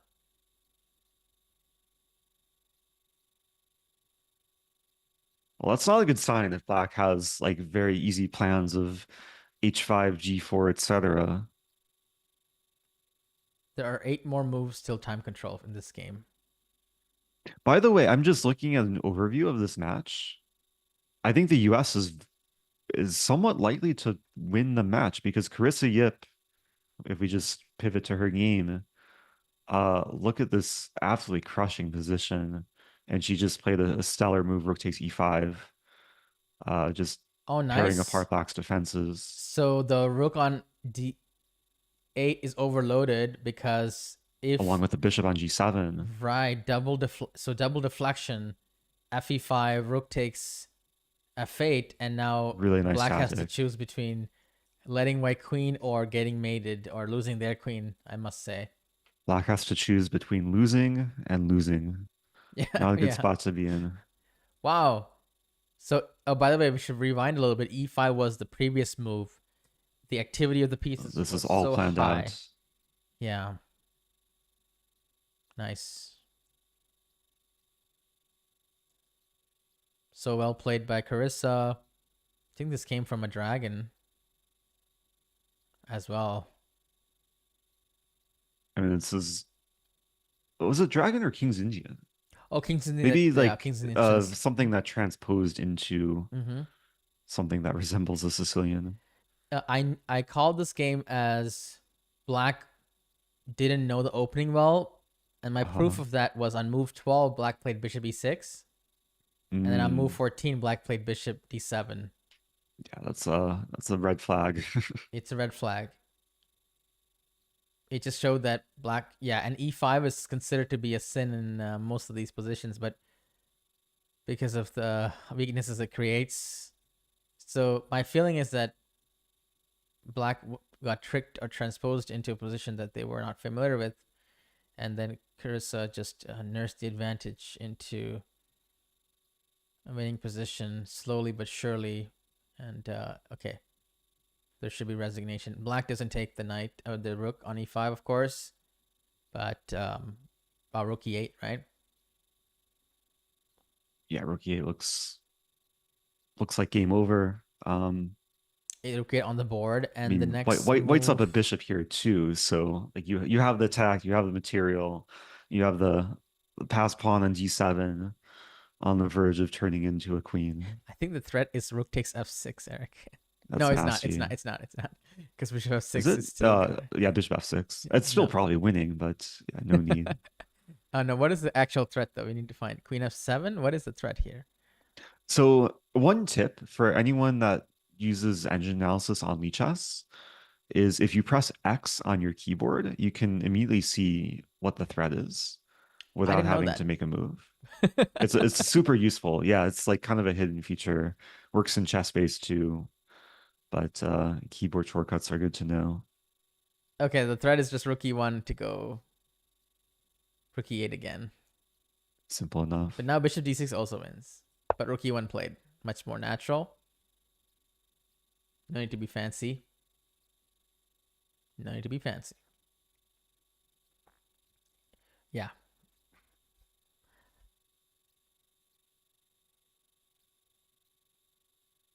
Can we go back to the BB Sara game against Begum? Because there have been some developments. Black won the pawn on b4, but white won the pawn on f5, and it's beginning to activate the pieces.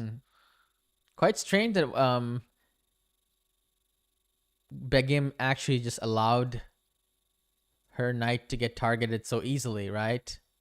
I think this is probably the point of bishop c2, is to keep an eye on f5 pawn in the event of rook takes b4. And seems like black undid her own defenses for a pawn on b4. There's less of a blockade on d7 now. Okay, this is actually pretty big development because white is now in a better situation. Basically, the players are playing blitz chess with such a low time.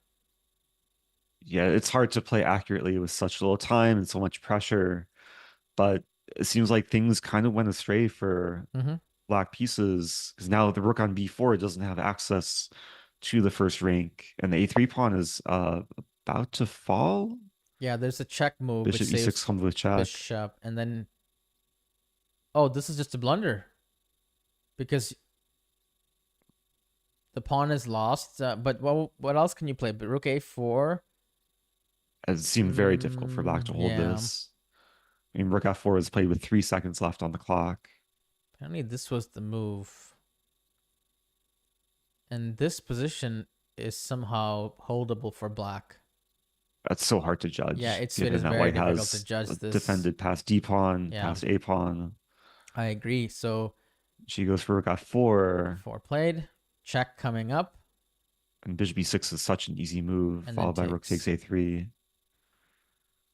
So essentially, this is going to be a similar position with the 2 bishops. So it was better for black to trade off the 2 bishops and try to... Maybe this trading off the bishops allows black to push their own pass pawns. That might be the reason. That's true, yeah, because the bishop on c7, even though it helps defend the d pawn, it's a little bit out of play and doesn't actually influence the king side. Okay, so this is starting to look losing for Begum here. Carissa has won the game. Okay. So possibly 1-1, and let's go to the Arena Crush game.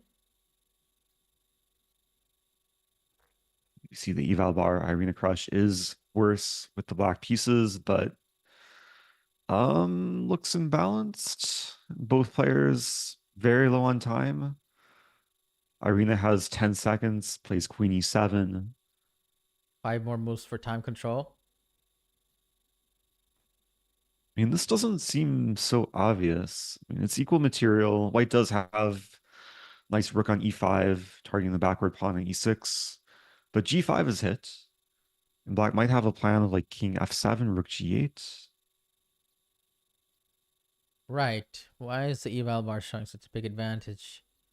Maybe there's no rush here. Can the king go to h4? Just That's wait. Possible. And then a4. Just slowly improve. But you're right. It doesn't look such a big advantage. Perhaps the king will go to make a trip.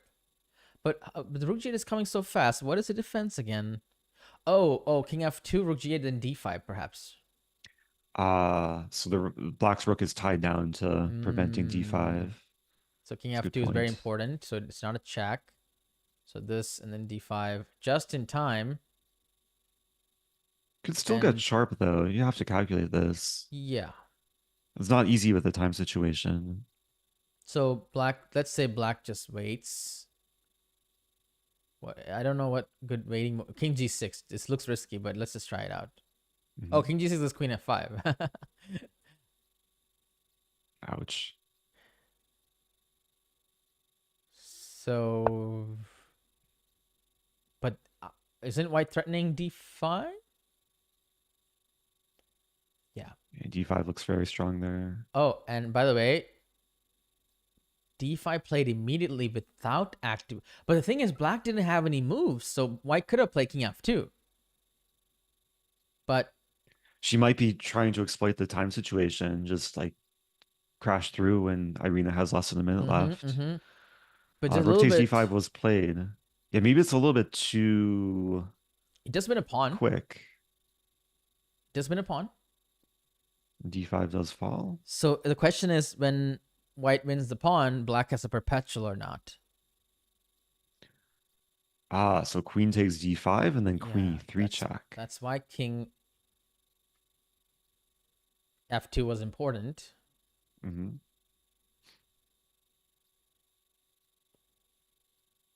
So is it a draw?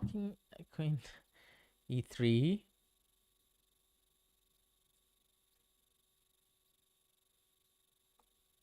King h2. My feeling is that it should be a draw. Just my feeling is that objectively it is probably a draw, but practically sometimes these positions are very hard to defend. If there's no perpetual, the king walks up the board, go to g4, go to f5. Right? And yeah, one wrong move and we can see a big swing in the eval bar. So you can't just blindly check because the king starts walking. Right. Perhaps what black has to make a waiting move here. But what exactly is that move? Yeah, these waiting moves are not easy to find. Yeah, I had to defend the queen g8. And the good news for Irina is she should get, I mean, she gets an additional 30 minutes after her next move. Not a King 8 fun, was move 39. not fun though. No, but I mean, pressure's on her to try and survive for the team. This is Because curious. Begum, White repeats, so White wants to get to the ooh, 40. I would take the pawn and put the pressure 40th move. One more move for Black to reach time control. But it seems like White just repeated to get to time control. yeah, White also wants the additional time. Mm-hmm. We should note there that Black could not play Queen D8, even though that seems to defend the D pawn. It walks into Queen takes G8 and then G6. There's no way that was the reason that Queen C8 was played, right? Just hoping for the one move Cheapo. blunder. Mm-hmm. Because I would think that Queen D5 is a better practical try because Black has to find the right check, which is Queen E3. Queen E1 isn't that good because maybe The king this allows the runs. king to walk a little bit easier. But Queen E3, it's hard to understand actually why certain things are the way they are. Yeah, Queen E3 apparently is correct because there's only one move here. Yeah, that's actually hard to see the differences. So perhaps Queen D5 was a better practical try. So given mm-hmm. given the current status on the boards, I'm trying to figure out the most likely outcome for this match. Unfortunately for Begum, looks like she's Oh, did she blunder? Oh, there was a going blunder on down the here. board. There is bishop takes f6 and now rook a7. Now it's just concrete. And rook then a7. bishop b5. Okay, so Black is going to lose a piece this game. Black can try rook takes d6, forking, or not really forking, because d3 is defended, but he's getting rid of a pawn. Still two bishops in the open board, right? Yeah. Too much. I mean, rook takes d6, you do hit the h3 pawn, but maybe White can defend both with some threats. It's not going to work out. Yeah. Can I go h4 just no h4 would be blunder because rook a7 rook d5 is there, so no, h4 doesn't work. So rook d5. You do but the thing is the back rank is vulnerable, right, Eric? So you can't really take it because suddenly this is game over. So White doesn't even need to guard the pawn. So this is going to be a win for White. Curacao one that cancels out, yeah. And then Irina is in danger. Unfortunately for Team USA, both Irina and Alice are trying to hold worse endings. Alice should be able to hold a draw. This is this pretty classic draw. Is it G4 here? Good move. Just not to allow that actually might be the easiest approach. Yeah, because your king will always help support the G pawn, and then you just wait. Yeah, because there's some nightmare scenarios where the king comes through to G4, then checks, and some sort of pawn be careful. Uses as you enter, right? That should be a draw too, but G4 is very clean because it forces another pair of pawns to be traded off. Exactly. Yeah, I would play this in a heartbeat. G4. Alice has some time to spend just to make sure, but I imagine we'll see G4. Yeah, I don't think there's any chances after that. So it all comes down to the Irina Crush game. Board 3. Shall we also look at the India match then? Sure. Okay. Yeah, India tied with Kazakhstan coming into this round. Yes, 17 each. And all 4 games are still, or actually no, board 3 finished in India's favor. But other boards are ongoing. This and one Harika Dronavale, looks like she's gonna be taking home another point for India in this match. A more active king, more active rook. That's what you need in these sort of rook Yeah. endings. Active pieces. So white's gonna win maybe 4 of black's pawns, and black can win maybe 1 or 2 of white's pawns. It seems like all these pawns are cooked. So this is Cooked lost. is a good term to describe this position for Yeah. black. And Vaishali's game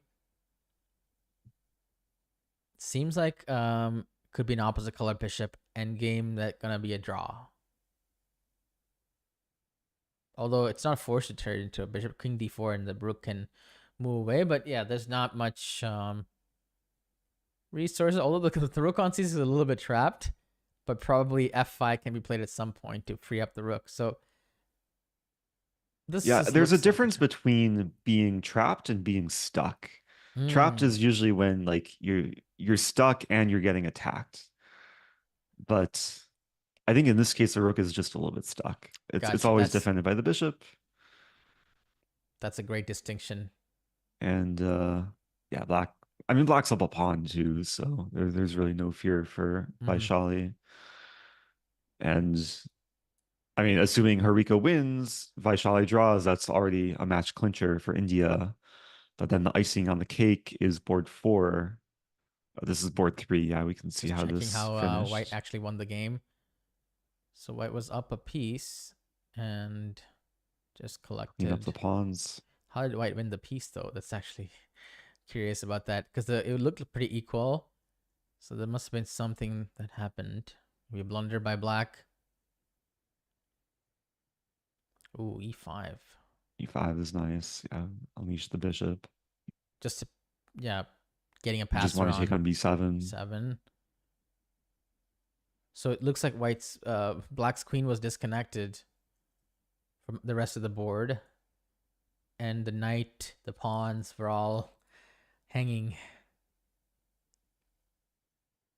Yeah, queen b7 comes with tempo against the knight, and as black, you don't have any moves to hold everything together. Right.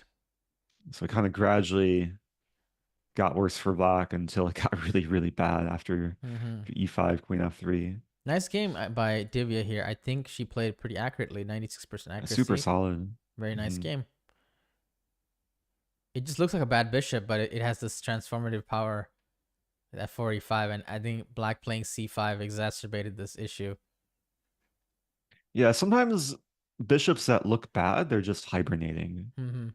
And then later in the game, like when they come to life, they're like super, super dangerous. Come back with a vengeance. Okay. In the final game, Wantika Agarwal. And I think this is just icing on the cake for India. I mean, Wantika.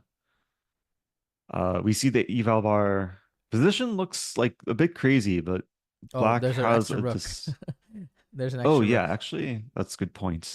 Black is up a rook. But can you blunder this somehow? Because the king is in danger. Okay, rook e8 played. Okay, everything is held together. Is there queen f5? Queen f5 looks like an attempt. Threatening knight takes g5. No, I can't draw arrow. Okay, there we go.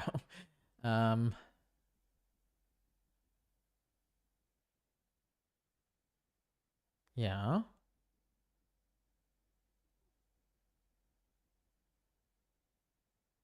You might have to give back the rook for the knight. And the knight guards everything. And if rook e6, queen f4 is there. So nice. Queen e6 forced, king g6. But the knight is such a good defender of the king. And this rook is stuck, not even stuck. Well, it's actually well placed, attacking white's weakest pawn on the board, b3 pawn. Rook e3, you just go after the b3 pawn, queen b2. The knight is such a good defender. It defends the king directly and also all the checks. Takes away the checking squares. The knight defends the queen much better than any other piece, right? Knight and king come together because the king covers all the close range and the knight covers just a little bit on the other, a little bit nearby squares as well. Yeah, Nice yeah. I queen. mean, if I were to ever like hire a bodyguard, it would probably be a Be a knight. It's knight, just so good correct. at covering any potential danger when the queen's around. Okay, so this means that India is going to win, well, bottom two boards. So if India wins this match, are they guaranteed gold, or it still comes down to tie breaks? Good question. I think so. How's Kazakhstan doing? If Kazakhstan will win the game if Balabaeva wins against Irina. So there will be tie breaks, and I think we don't really know. Yeah, coming into this round, India was doing quite well on the tiebreakers. I'm just looking on chess results. Sure. What They is had the score? 339 tiebreak points to 321. Um, this number is determined by their previous opponents, Mm-hmm. so it's part of their control. But But they're almost sweeping the Azerbaijan team, but yeah, it's a very strong finish for them. So 3.5 to you'd half. imagine that with the results that we're seeing, that India will take first, not only in the open section but also in the women's. So we might have a double gold, which is just absolutely dominant, amazing. I'm sure the When was the last Indian time there was fans. a double gold, like open and women's, being won by the same country? It might be a historic victory. I I can't vaguely remember. remember China. Did China win double gold one year? Like, Hmm. was it? Or Russia, maybe. Perhaps I'm not sure. It's possible. Maybe people in chat know better than us. Yeah, the Olympiad history is a little bit wonky. I haven't really looked into that too much, Hmm. but that this is still an amazing performance by India.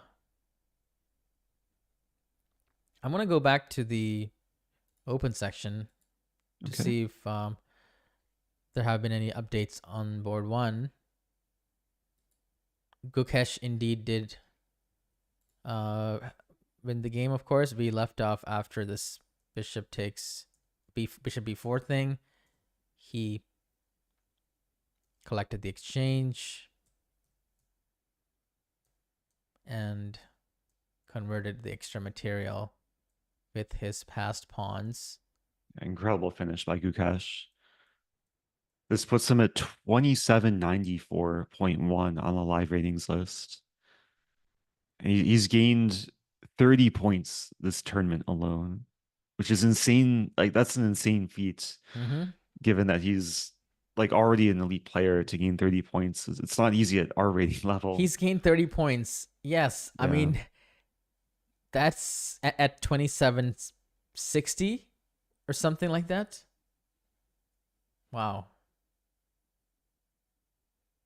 Yeah, he went from 2764 to 2794 this tournament. My last tournament, Eric, I got 30 points. But Oh hey. the So thing is, Gukesh pulled a Gari. no, the thing is, Gukesh had to score 10 out of 11. I only had to score 5.5 out of 9. It does help when you play players much, much higher than you. But unfortunately for Gukesh, it's harder and harder to do given that the only players higher than him now are only a little bit higher than him. There's Yes. only four of them. Magnus, Fabi. Arjun and Hikaru. Yeah. Wow. By the way, I see Nixia in chat saying China 2018 was Double gold. Okay. I thought so, was double gold. Nice Yeah. memory. Yeah. Yeah. Nice conversion by Gukesh as well. Ergaisi's game also finished. I just want to check the Ooh, last did it few finish with a moves. pawn checkmate? Seems so. Ah, nice finish. I think he allowed it on purpose, obviously, right? So this is a funny trick when, like, imagine white doesn't have the A or B pawn, Mm-hmm. then you hope for rook takes h3 stalemate. Mm-hmm. But of course, okay, e5 in this case is checkmate. Have you ever gotten checkmated So on purpose, Eric? Yes. Just because it looks funny, or Yeah, I've probably done it like a handful of times over the course of my chess career, but the most memorable time I was playing Sam Sevian, the 2015 Chicago Open, and he just like he crushed me out of the opening, and we got to a position where I was going to resign, but I had a move that gave him checkmate in one. It's like the worst possible move in the position, so I just okay. played that and let him checkmate me. Yeah, 2015, you had a great tournament. I had a great tournament too. I remember that. Yeah, actually, that same tournament that Sam Sevian checkmated me, I actually nearly won the whole event, because I somehow finished in a tie for second place. Um, but okay, that was a long time ago. That was my closest chance at having a Grandmaster norm. Yeah, me too. Um, I was one half a point away. oh, you were like beating Conrad Holt, Yeah, right? yeah, I remember that. Yeah, I had a win Okay, against the GM, and then if I won that, I would get a norm. But that's I didn't really rough. know that I had chances until after the game, and I missed the win. But anyway, looks like there's a comment saying that streamer Min Lei, Grandmaster from Vietnam, Ooh. also had a great tournament with 30 points. So congrats to Min as well. Okay, let's look at the Prague and the Vidded game. Last time we checked the Prague game, it was about equal with this double bishop and rook endgame. Looks like one of the Well, he bishops got tried to traded. use of his activity. Did he win a pawn after? Hold on, Eric. Something happened to your microphone. Suddenly, it got a little bit quieter. Uh-oh, sorry about Okay, that. yeah, it works now. Okay. Did you fix I it? think So I brushed my hand against the cable, but okay, hopefully it's back. it's back. It's back. Yes, Cool. we have the smooth, buttery voice back now, guys. Okay, so looks like there was a trade in h5, which I guess gives small advantage to white, at least structurally.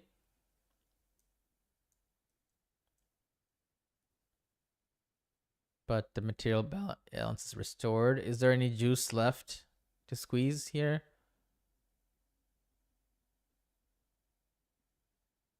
I mean, They can try. white has a king side majority, but black has a queen side majority. Mm-hmm.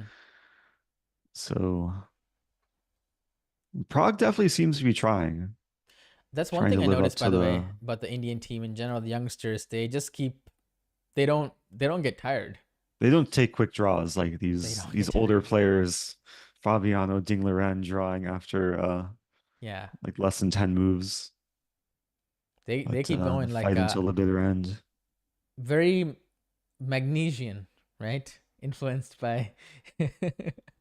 Yeah, I wonder how much like Magnus Carlsen has influenced their overall style and approach to the game. Mm-hmm.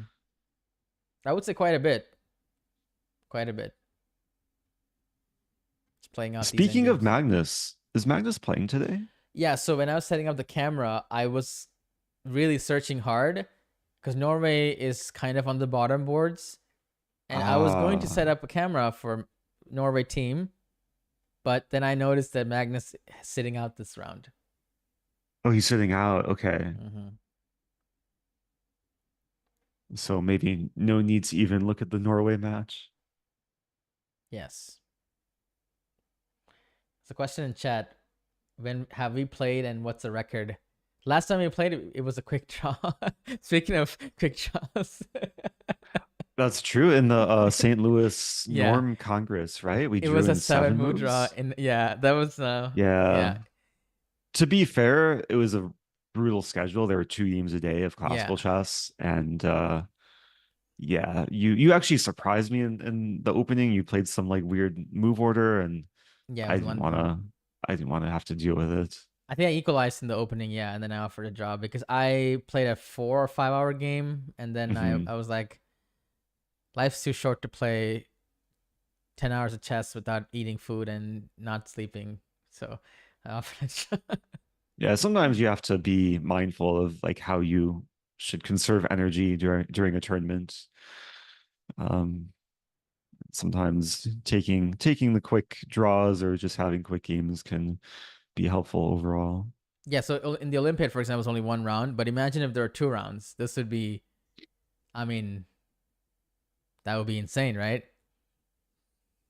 Yeah, yeah. It's I mean, we're kind of used to it, like kind of Mm-hmm. growing up with US tournaments, especially open events, where you play several games over the course of one weekend, but refreshing just having one game a day where you can get adequate sleep and rest between rounds. There's a comment, interesting comment in the chat. Magnus had a chance to get a board prize, at least the top 3 Oh, bronze medal, but he sat out, so he's not qualifying. I'm sure that Gukesh will win the first board prize, and then Arjun will win the third board prize. I don't know who's gonna win the second board prize actually, but or fourth. Maybe the one will win the fourth board prize. But it's fine. Yeah, I think Magnus doesn't really care about bronze medal individual. I'm checking the board prizes coming into this round. So of course Gukesh just crushing it on board 1. And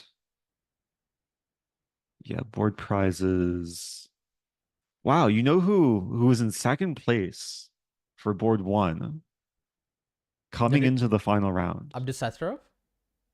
He's in third. Oh, I don't know. George Meyer. Georg Meyer from Germany. But I don't fully understand how the rankings work. Is it based on performance rating I would think it's based on just the pure points. or overall score? I think it's pure points. Yeah, because on chess results, Meyer is in second place. But of course, with the last round, maybe anything can still happen. Georg Meyer, wow. By the way, we have a oh my! As soon we were saying it was a draw, and then something happened where suddenly Wait, is Prague winning? he's Wow. pulling a Magnus Carlsen. There's one move here, Eric. Can you guess the move? Unfortunately, I see it on your screen share, so engine's turned on. I'm trying to understand why is it winning though? White seems kind of stuck. Maybe the H pawn is falling. Ah. Is it that simple? Does black not have counterplay with like I guess you can't play b4 right away. And played Because by the way. b6 is played. That's incredible if Prague wins this. India's just finishing such a strong fashion. So there is a point in playing on.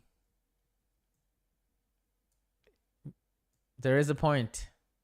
Just keep playing. Outlast your opponent. Yeah, I mean white has had the more active rook, more energetic king.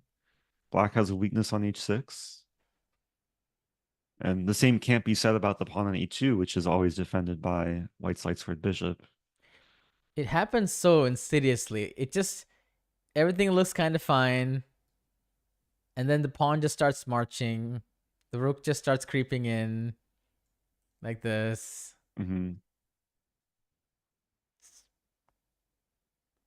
And before you know it, you're losing. So the move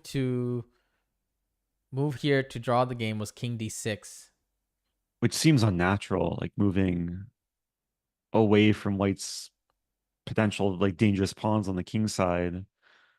But there's also some trick with h5 as well. Okay, maybe it was something concrete then. Yeah, it's a little tricky. h5. Maybe you want to give up your bishop. And then yeah, that's not easy. I mean, of course, it's engine finds it, but it's hard to judge from a distance. Sometimes you have to be decisive. You can drag it out, or you can just force things, and it's really hard to find when do you want to force things versus when do you be patient, right? That's true. This is one of those moments where black should have forced things, even at the cost of a piece. Now black will be equal material, but will be ground out now down a pawn as well. And the king itself is vulnerable. I could see the king having some mating threats against it. Well, once white wins h pawn, let's say rook takes h6 coming soon, then it allows the white king to come in via g5, like king good g5 point. to f6, and then Good point. black's king is in a lot of danger of getting mated. Oh, by the way, after b4 though, you can't take on h6 that easily. Because b3, a3. Is it b3 takes a3, king g5? What's the idea? How does this work? No, it's not b3. Oh, you allow king g7, and you can't play king g5 because it takes. Because rook takes g4. So there's still a trick here. So that's why white must check first, push the king to e7, and then grab the pawn. Oh, I had a game where I was completely winning like this, and I did the rook h6 mistake. My opponent played king g7, and I lost the game, and he apologized after immediately because it was so winning, and I just it was some sort of like a fork, and I took the pawn without thinking, and then king g7 was played. That's heartbreaking. Yeah, it was hard. Yeah, even like, especially when you're winning, it's like so important to stay focused and not get complacent. That's one of my biggest weaknesses, is like getting too relaxed in positions which seem to be going my way, but still takes a little bit extra effort to convert. Yeah, okay, 6 would be such a big blunder. I mean, you would think that I would almost lose that actually, but thankfully it's not losing because b3, bishop takes b3 can play, right? Otherwise, I think it'll be lost. Pretty sure, just to show like how bad it could be. Yeah, you have to be careful. Like white has b4 in the end, which is the only saving move. Yeah, b4 is there. I was just scared that there's gonna be king g7. And bishop f7. And bishop a2, bishop f7. That's a good point. Oh, but bishop b1. Yeah, okay. Yeah. It's fine. Just be careful. Stuff like that. So b4 on the board, and now Pragg needs to play the check and then take the pawn. And what happens after b3 then? A b3, a3? Perhaps just b4? b4 looks logical. There's also the idea of moving the bishop and playing rook a6. Like that's bishop even better. c4, rook a6. That's even better, yes. Just stop the pawn. That's better. Or what about checking and then rook a7? But that allows the king... No, checking and rook a7 is pretty natural too. Yeah? As long as white tames the a pawn, it holds on to the king side pawns. Yeah, Pragg finds rook h8. He doesn't fall for that. Did we check the Vidit game in a while? We haven't. And rook c4. I was actually wondering if Vidit is also going to grind down a drawn ending into a winning position. Be incredible if India finishes 4-0. But this one looks a little bit more difficult to do. By the way, the rook c4 was played. I like it. There was some attempt for black to get some... Active king, targeting g5. But it seems like this is all just leading to trades. So f pawn for g pawn. So I think Vidit is trying to go rook g1, rook b1. But black is doing this kind of windshield wiper. Yeah, it's kind of annoying. Like you have to babysit f2. If you babysit with your rook, then your rook's not getting active. If you babysit with your king, then you get checked, and there might be some repetition here. There's the funny idea. The problem for white is that if you play king e1, king f1, you block your rook. So there's no way to go under the pawn. But Can you could you like bring your over? king to f1 and then play like rook g3, rook e3, rook? Or how about over the pawn, king f3? But then you trade rooks. Is that the problem? Probably. Yeah, any Let's rook check it trade out. should probably So be a king draw. here, check. King g2. You gotta be careful not to lose this because king g2, black's king is so advanced. Yeah, you do have to be careful. Yeah, this might. I don't know what the result is, but I don't think this is smart. c3, we have c3, but this is getting dangerous, right? It's getting dangerous indeed. c3 only Yeah, move, and do it not seemed like it lose. was white pushing for something more, so probably just don't want to allow any sort of trade. Okay, f3. Okay, now the same idea: king e to king f2 and rook b1. But kudos to Vidit for like, despite the fact his team has already clinched gold, he still wants to finish strong individually, and he keeps the game going. India is going for extra credit. Exactly. Okay, Not so just A++, it's but A+++. so black Yeah, rook B1 is coming. should play b6.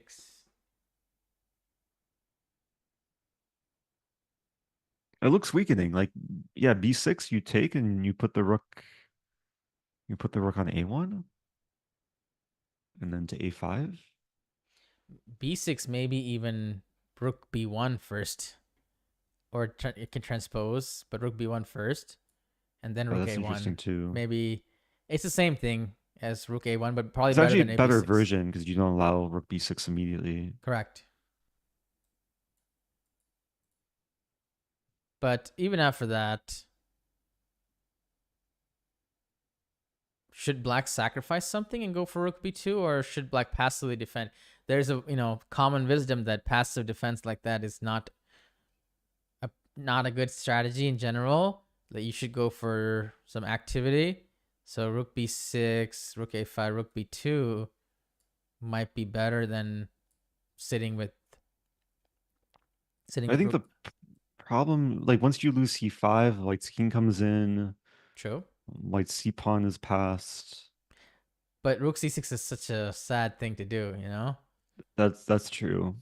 I think it's actually nice that Vidit is gonna be forcing his opponent to make a somewhat difficult decision. Even if like both options are objectively fine for black, it's gonna burn some time. And this might allow Vidit to like keep grinding later on, put his opponent in time pressure. It's exactly what you want to do in games like this. What about b5 though? This might be smart. b5 instead of b6. And then you don't allow this rook a1. There is an option to take and go rook a1, getting a passer like this. It's actually a little bit sharper. A b5 was played actually.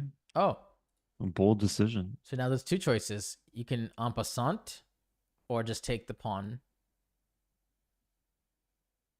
I think those are the only options pretty much. It does seem attractive to play c takes b5 and rook a1 and prove that. It feels like a king and pawn in game after that. Like the rooks both can't rooks are switch stuck on out. a file. That's it's true. time to go for opposition. That's a good point. And then white actually doesn't have a clear breakthrough. But the difference is white can make waiting moves, rook a2, rook a1, and black will run out of pawn moves. Well, black can't wait with the rook because then you start pushing. But black can wait with the king, like king d6. So king d6, king. Can I go king f4, king f? King, oh no, but the rook on a6 protects g6. So right. Yeah, I guess king d6 is c3. It seems close for white to like be putting black in zugzwang, but maybe not quite.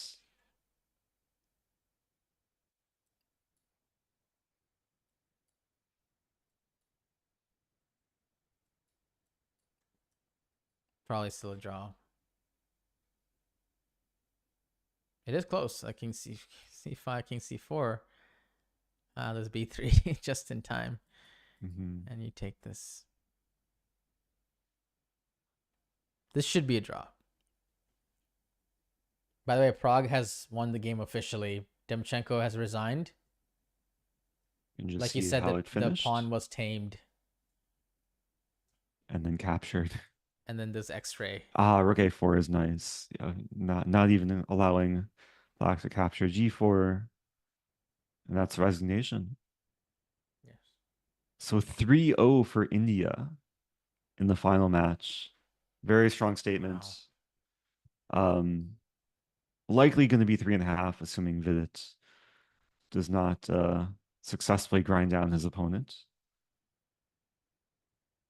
Yes. What a performance.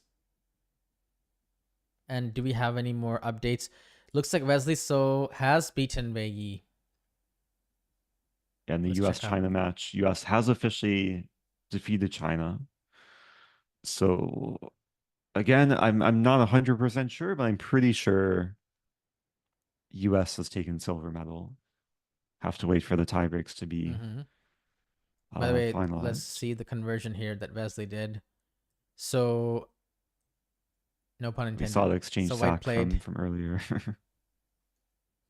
B3, bishop A3. Okay. The knight did come to D4, which is a little bit concerning. But white didn't really care. Just wanted to trade C2 for E5. Now an interesting trade of change of events. The thing about the rook having no files is definitely a factor here, right?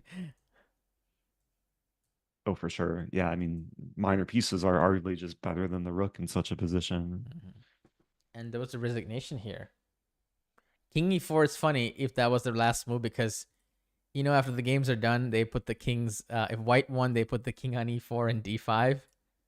That's true. Maybe black could resign by playing king D5 here. Or Wesley was like, let me just help out the arbiter and play the move that wins the game, and also put the king in the right square. It's the best move. Yeah, it's the best move. So black won't end the suffering here, just resigned. Because just nothing to do.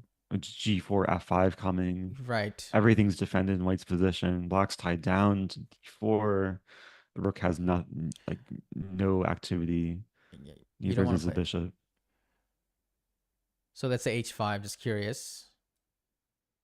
G3, then H3. It's probably slow play, yeah.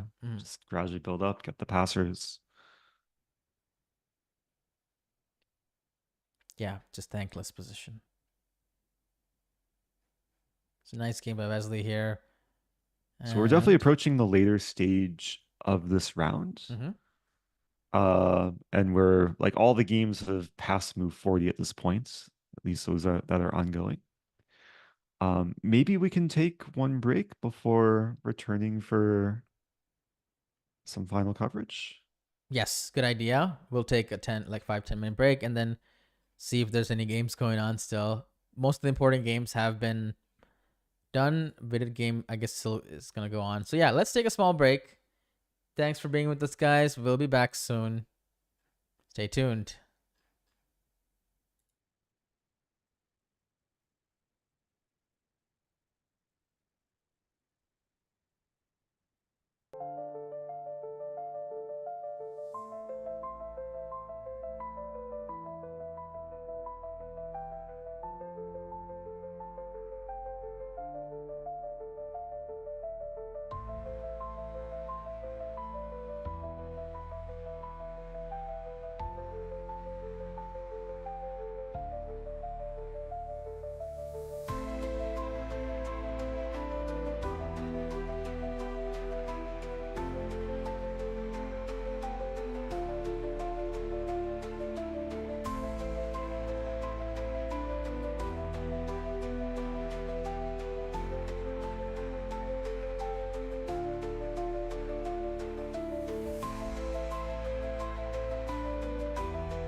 Welcome back, everybody, to the final round of the Olympiad. We are back after a break. Seems like Hey, I lost everyone. Eric. One Oh no, second. my Let me. face. Oh no, his I think face. you may have minimized the Zoom call. You might have to Aha. expand the window. Did that You're work? I back. think that works. Oh yes, Okay. my face. Okay, there we go. All right. So the most exciting matches are actually in the women's section now. Mm, the first board of the Faded game, by the way, we have a few more moves, and I'm gonna edit the. Oh, sorry. I'm gonna edit the camera so that did we lose board one? Hopefully, oh, it's back. Oh, it's Okay, still great. there. So I'm gonna make that the sole focus of for future, just so you guys can see the board, see the camera a little bit better. So right there, we're gonna do is do it live. There we go. You have to get paid extra for working multiple jobs at once, Gary. Exactly.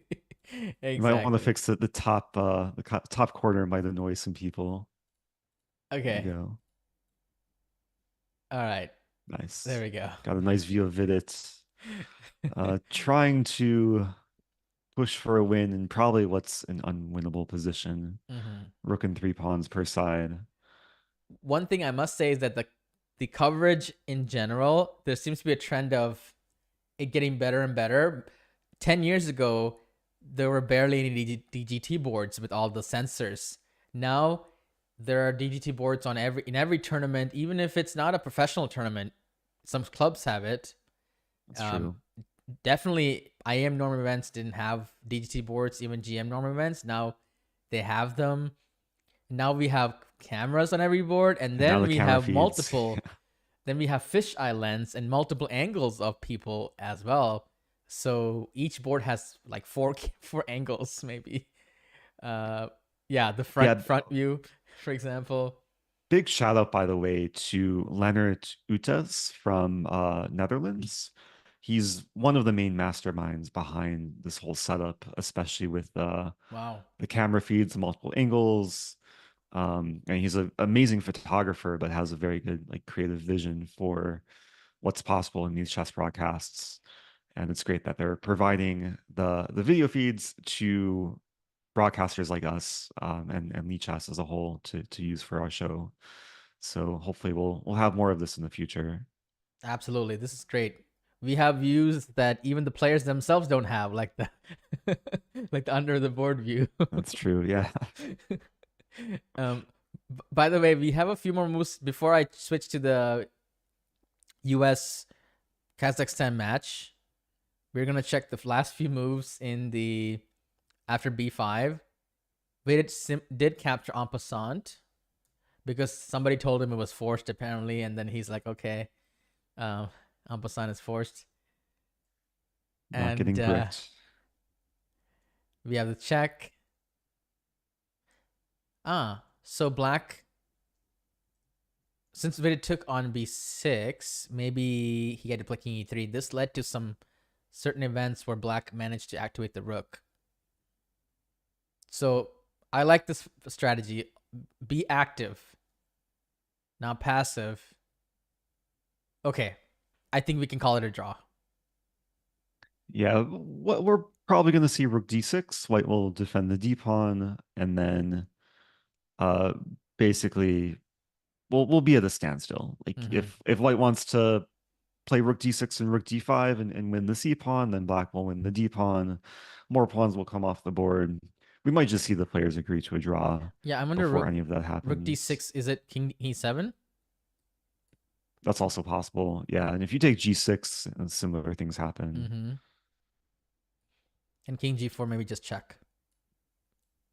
No funny business. Yeah, white's king can only do so much. If white could somehow teleport the king to e3, maybe it would be a different story.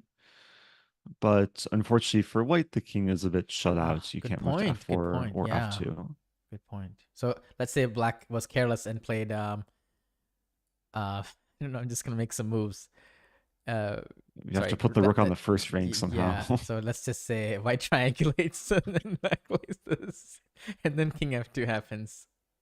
Okay, now maybe there's some chances. But even then, the active rook can make sure that the king doesn't White doesn't get a free pawn. There's still Well, white would harassment. have king e2 and then rook takes e5, but it's still a draw because black's rook is so active and king f4 coming. So active, always good. Always good. Yeah. Hopefully some instructive moments in this rook ending for any amateurs out there that want to improve their endgame strategy. I tried to lose, by letting everything happen, and it's still a draw. You still can't lose, yeah. All right, so let's now switch to the women's section. So bear with me while I switch over. Shall we look at the Irina Rush game Yeah, first? so this US versus Kazakhstan match is it's actually like still going on and very important for the overall team standings. Irina Krush, we saw was much worse earlier. She's been grinding tooth and nail to hold on, and it seems like she's on the verge of surviving what could have been defeat. Yeah, King E7 is a good move. It avoids some of the checks that were annoying, and it's nice. It's a nice sort of stabilizing move because the queen is overloaded. Can't take on C4. It's tied down to G5. So G6 played. That's a very sharp idea. Threatening. Going all G7. out, trying to queen a pawn. But maybe the problem is, the checks and the H6 is hanging, and G6, of course.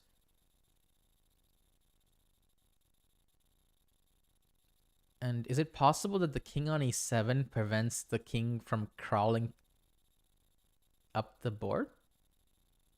So she played queen G1, king F4, and queen H2. And yeah, it seems like black's king is actually very well placed, preventing the white king from infiltrating too far. Because in the earlier segment, the white can go to F6 and the queen can block from behind. We don't have that anymore, right? And now it seems like there's just no safe place for the white king.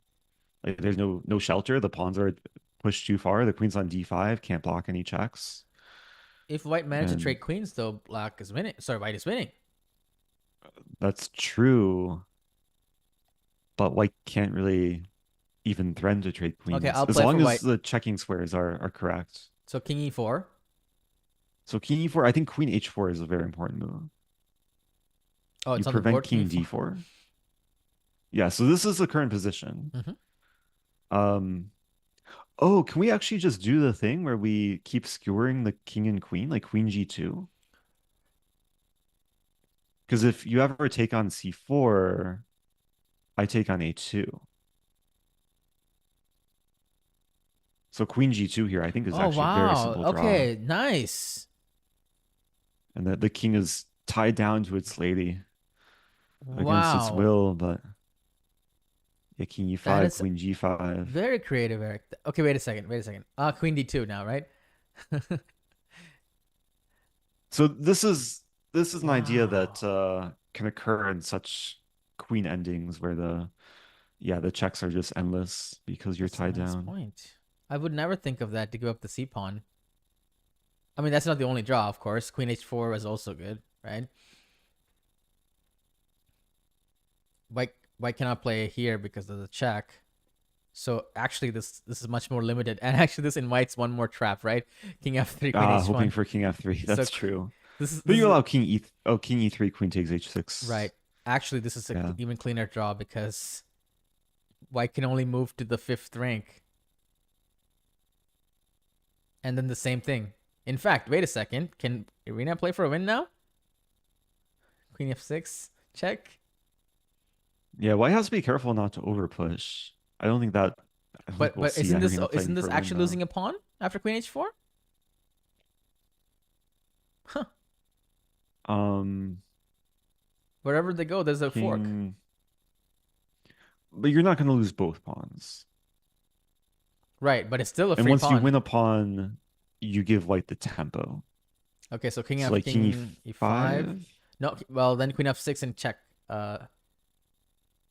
Oh, that's true actually. Wow. So that's actually a good point.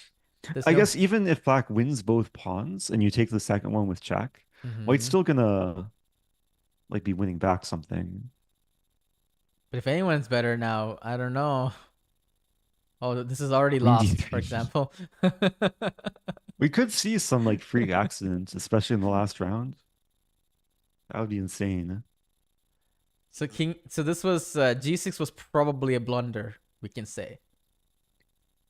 I also want to note, for all the viewers watching who are maybe just tuning in, um, this match actually determines whether India will clinch first and not have to worry about tie breaks. So if Kazakhstan somehow wins this match, and that would require white winning this game, then Kazakhstan will tie for first with India. Yeah, I have a page for that. Let me see if I can show this to them. Teams. I show the team and I have standings. this. There we go. Oh, sorry, this one. If I can figure it out. I have to look for the standing scene. Suddenly it's missing. Hold on, I got it. There we go. Nice.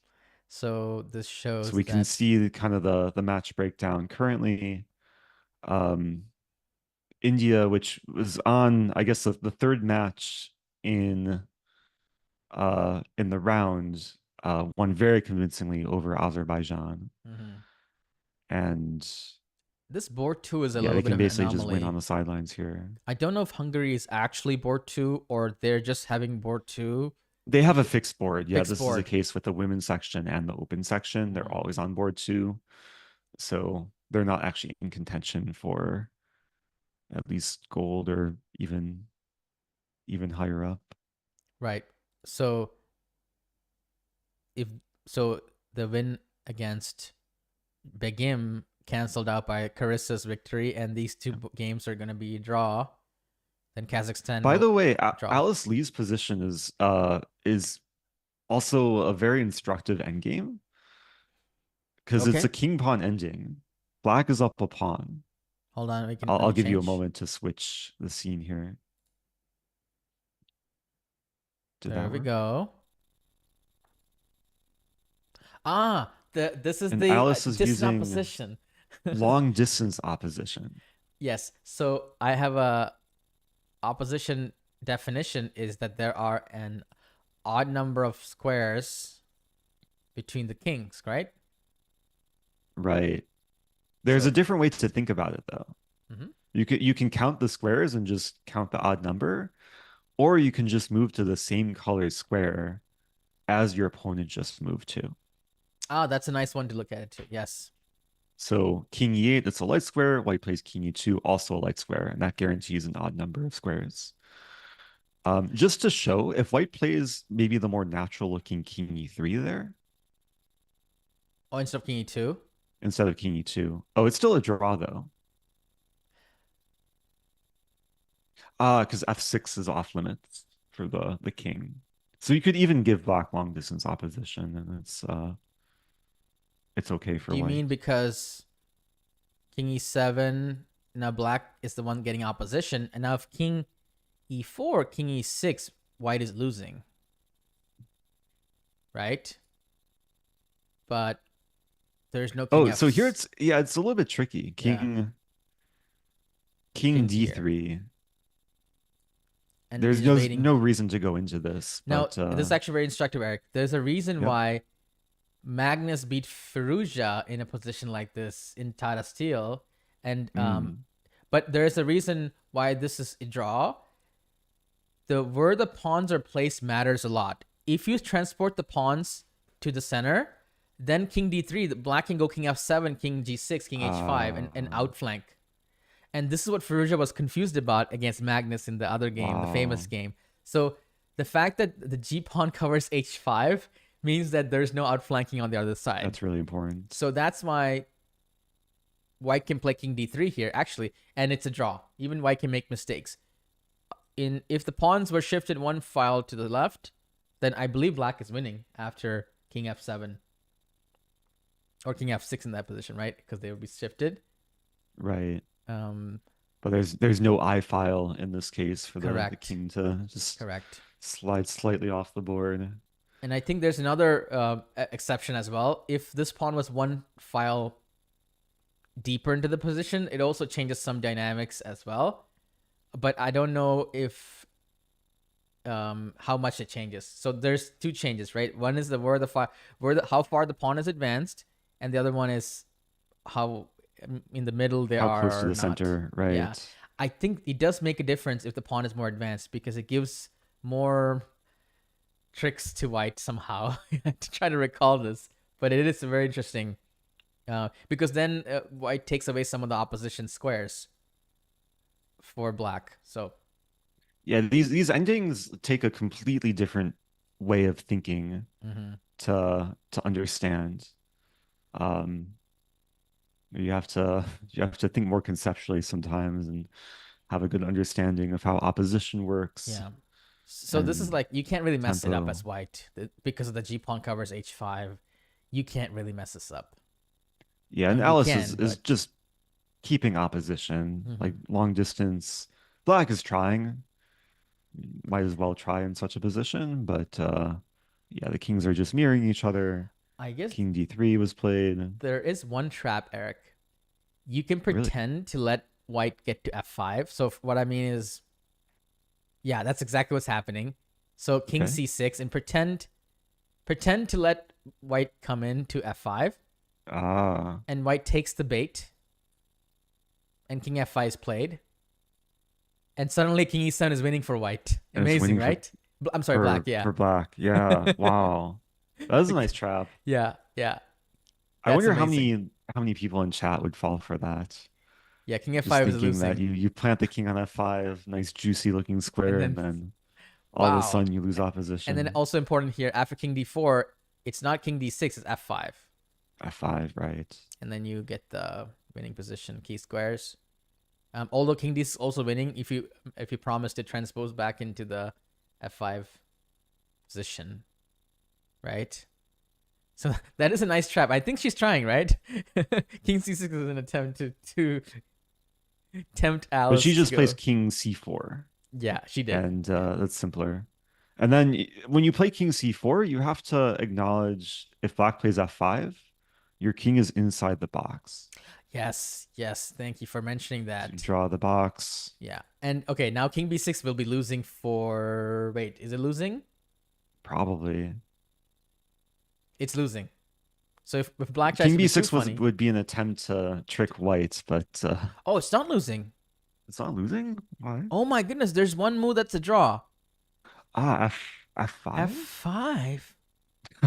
This is an endgame There's study. no reason to like look down this path, but it's kind of entertaining. It's fascinating. You play F5, and then you can use a pawn as a decoy, and then black is inside the box. But even this is a draw. Just in time to get Just back. in time. I'm trying to wrap my mind around it. I think I know why. When you play F5, the pawn gets one step closer to your king. So we were down by one tempo, right? Oh, that's true. Yeah, you're like all of a sudden you're inside the box. Inside the box. Yeah, if it was still a G pawn, you'd be outside. Yes. Wow. Yeah, these endings are like very deceiving. They may seem super simple, but there can be a lot of different layers to them. You can do this now. Or even G4 and make a queen at the same time. Mm-hmm. So they're testing their endgame knowledge and also helping us out. Keeping us. And Alice, I think, was worse the whole game. So this is like a very, very good hold for her. By the way, King D5 is also losing. You gotta be kidding me. I didn't think King D5 was losing, Eric. Wow. King D3 is the only move here. King D5 is also losing. Because King E7. She should figure that out because she doesn't have the E5 square. Wherever you go, yeah, you can't would keep get opposition. This is insane. But I think she already had the position with King D3 earlier, so yeah. I have a question. Did Alice even need to go to C4? Like, could you still hang around just on, let's say, King E3 here? Like, do you need to I go guess here? it also works. Just king e4, and just what if we just keep waiting on this square? Is she just kind of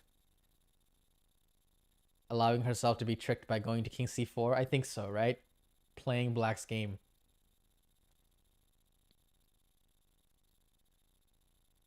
I think king c4 is still a little bit simpler. Oh, king e4, maybe king d7, right? And And now you king, just repeat, like, don't play king d5. yeah. Yeah, You so play it's still king tricky. d3. You play king e3, king d3. Yeah. Okay. So it's very tricky still. We can't just be blind. And okay, now we repeat the position again. Yeah. I wonder what other trick Nurman is going to try. I think at some point Alice is going to claim threefold because they've already repeated some positions twice. And let me yeah, go I'm back not to sure the if we arena. can see on the camera, like if Alice is looking on her score sheet, we see her opponent. Is her opponent a kid, by the way? Or yeah. No. Yeah, No. the Kazakhstan team is a pretty young team, seems like. Well, Alice is also pretty young. That's true. Yeah. Just Don't really know new their generation of players are taking over. Let me just check the arena crush game, by the way. The pawn, she sacked the H pawn. Okay. And Irina could just grab the G pawn. But then queen b7 check is there. I mean, it's still a draw. But maybe the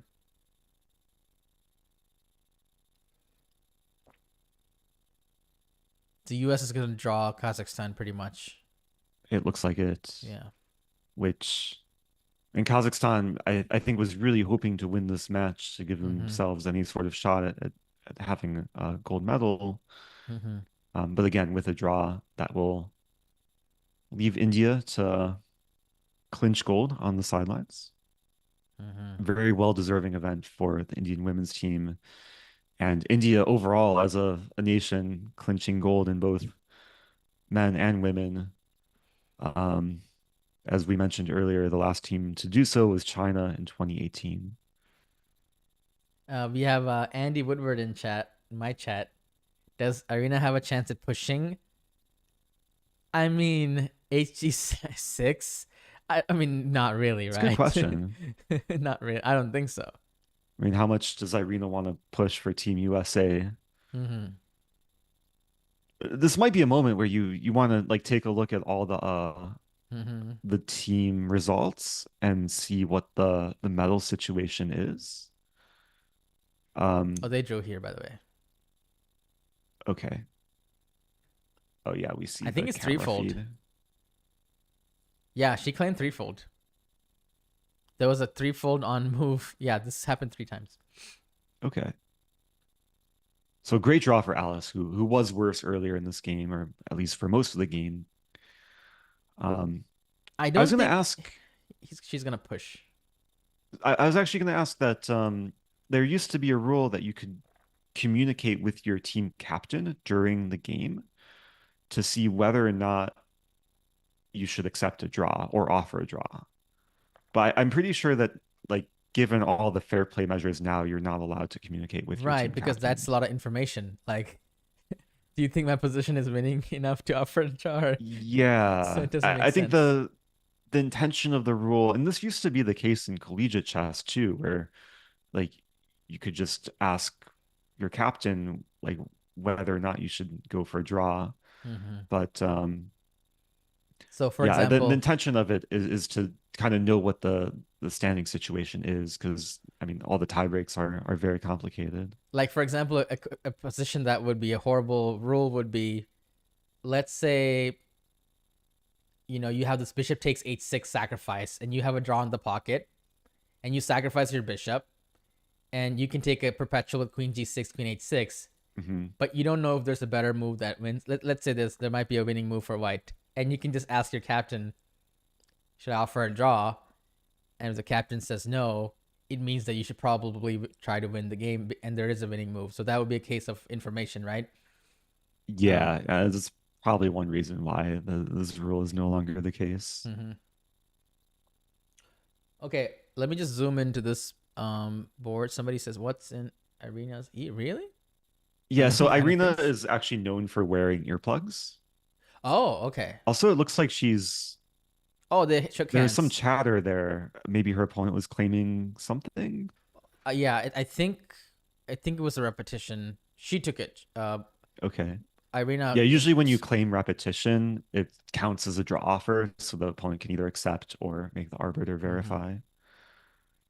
Okay, this is great news. We have a clear winner now. Let me just go to the standings page again that I Congratulations, cooked Team up. India. Oh, that's not it. There we go. So we see the Hopefully. results. No, hold on. I gotta change this one more time. And there it is. So Kazakhstan, US 2-2, India 3.5.5, which means that when we switch again, India has 19 points out of a possible 22. Is that right? And Kazakhstan has 18. Yep. Yeah. And And US finishes with 17. mm-hmm. So US maybe still has a shot at the silver or at the bronze. Yeah, how's Poland doing? Poland is not clear yet, but they have lost the first two games. And it looks like Georgia is actually on the way to win their match. And what was So Poland in the standings, and Georgia as well? So there could be a tie for third place, and this is where it comes down to tie breaks. mm-hmm. I Yeah. think the US women have pretty good tie breaks considering they played most of the top teams, especially having just drawn Yes. Kazakhstan. So there's a decent chance they'll finish with bronze. Mm-hmm. And just quickly switching over to the same open section teams, just to show. There we go. We had India win 3.5 to 0.5. Spain and Hungary, they drew. US 2.5, 1.5. Wesley did win against Wei Yi. Uzbekistan beats France. Serbia defeats Ukraine. Armenia probably will defeat Iran. Okay. And this is the standings for the men's. India with 21 out of 22. Amazing performance. Yeah, So I mean, Eric, this should we is a wrap big things? storyline of the event. But yeah, I think it's probably time to wrap things up, Okay. given that the key matchups have essentially finished. Okay. It's Do you been a have any? pleasure watching the games. Sorry, I'll let you talk. No, I was gonna say, do you have any final words, final thoughts, like you were saying? Um, I mean, there's been so many storylines across this event, but yeah, the new generation is here. Like if you just look at the live rating list and see the rating gains of the young players, I mean, especially Arjun, Erigaisi, and Gukesh, gaining, I think, over 20 points. I mean, Gukesh gaining just over 30 points this tournament. Arjun gaining 19 Did points. he finish over 2800? So Arjun's live rating is currently 2797.2. With the final round, he passed Fabiano, who went down to 2795.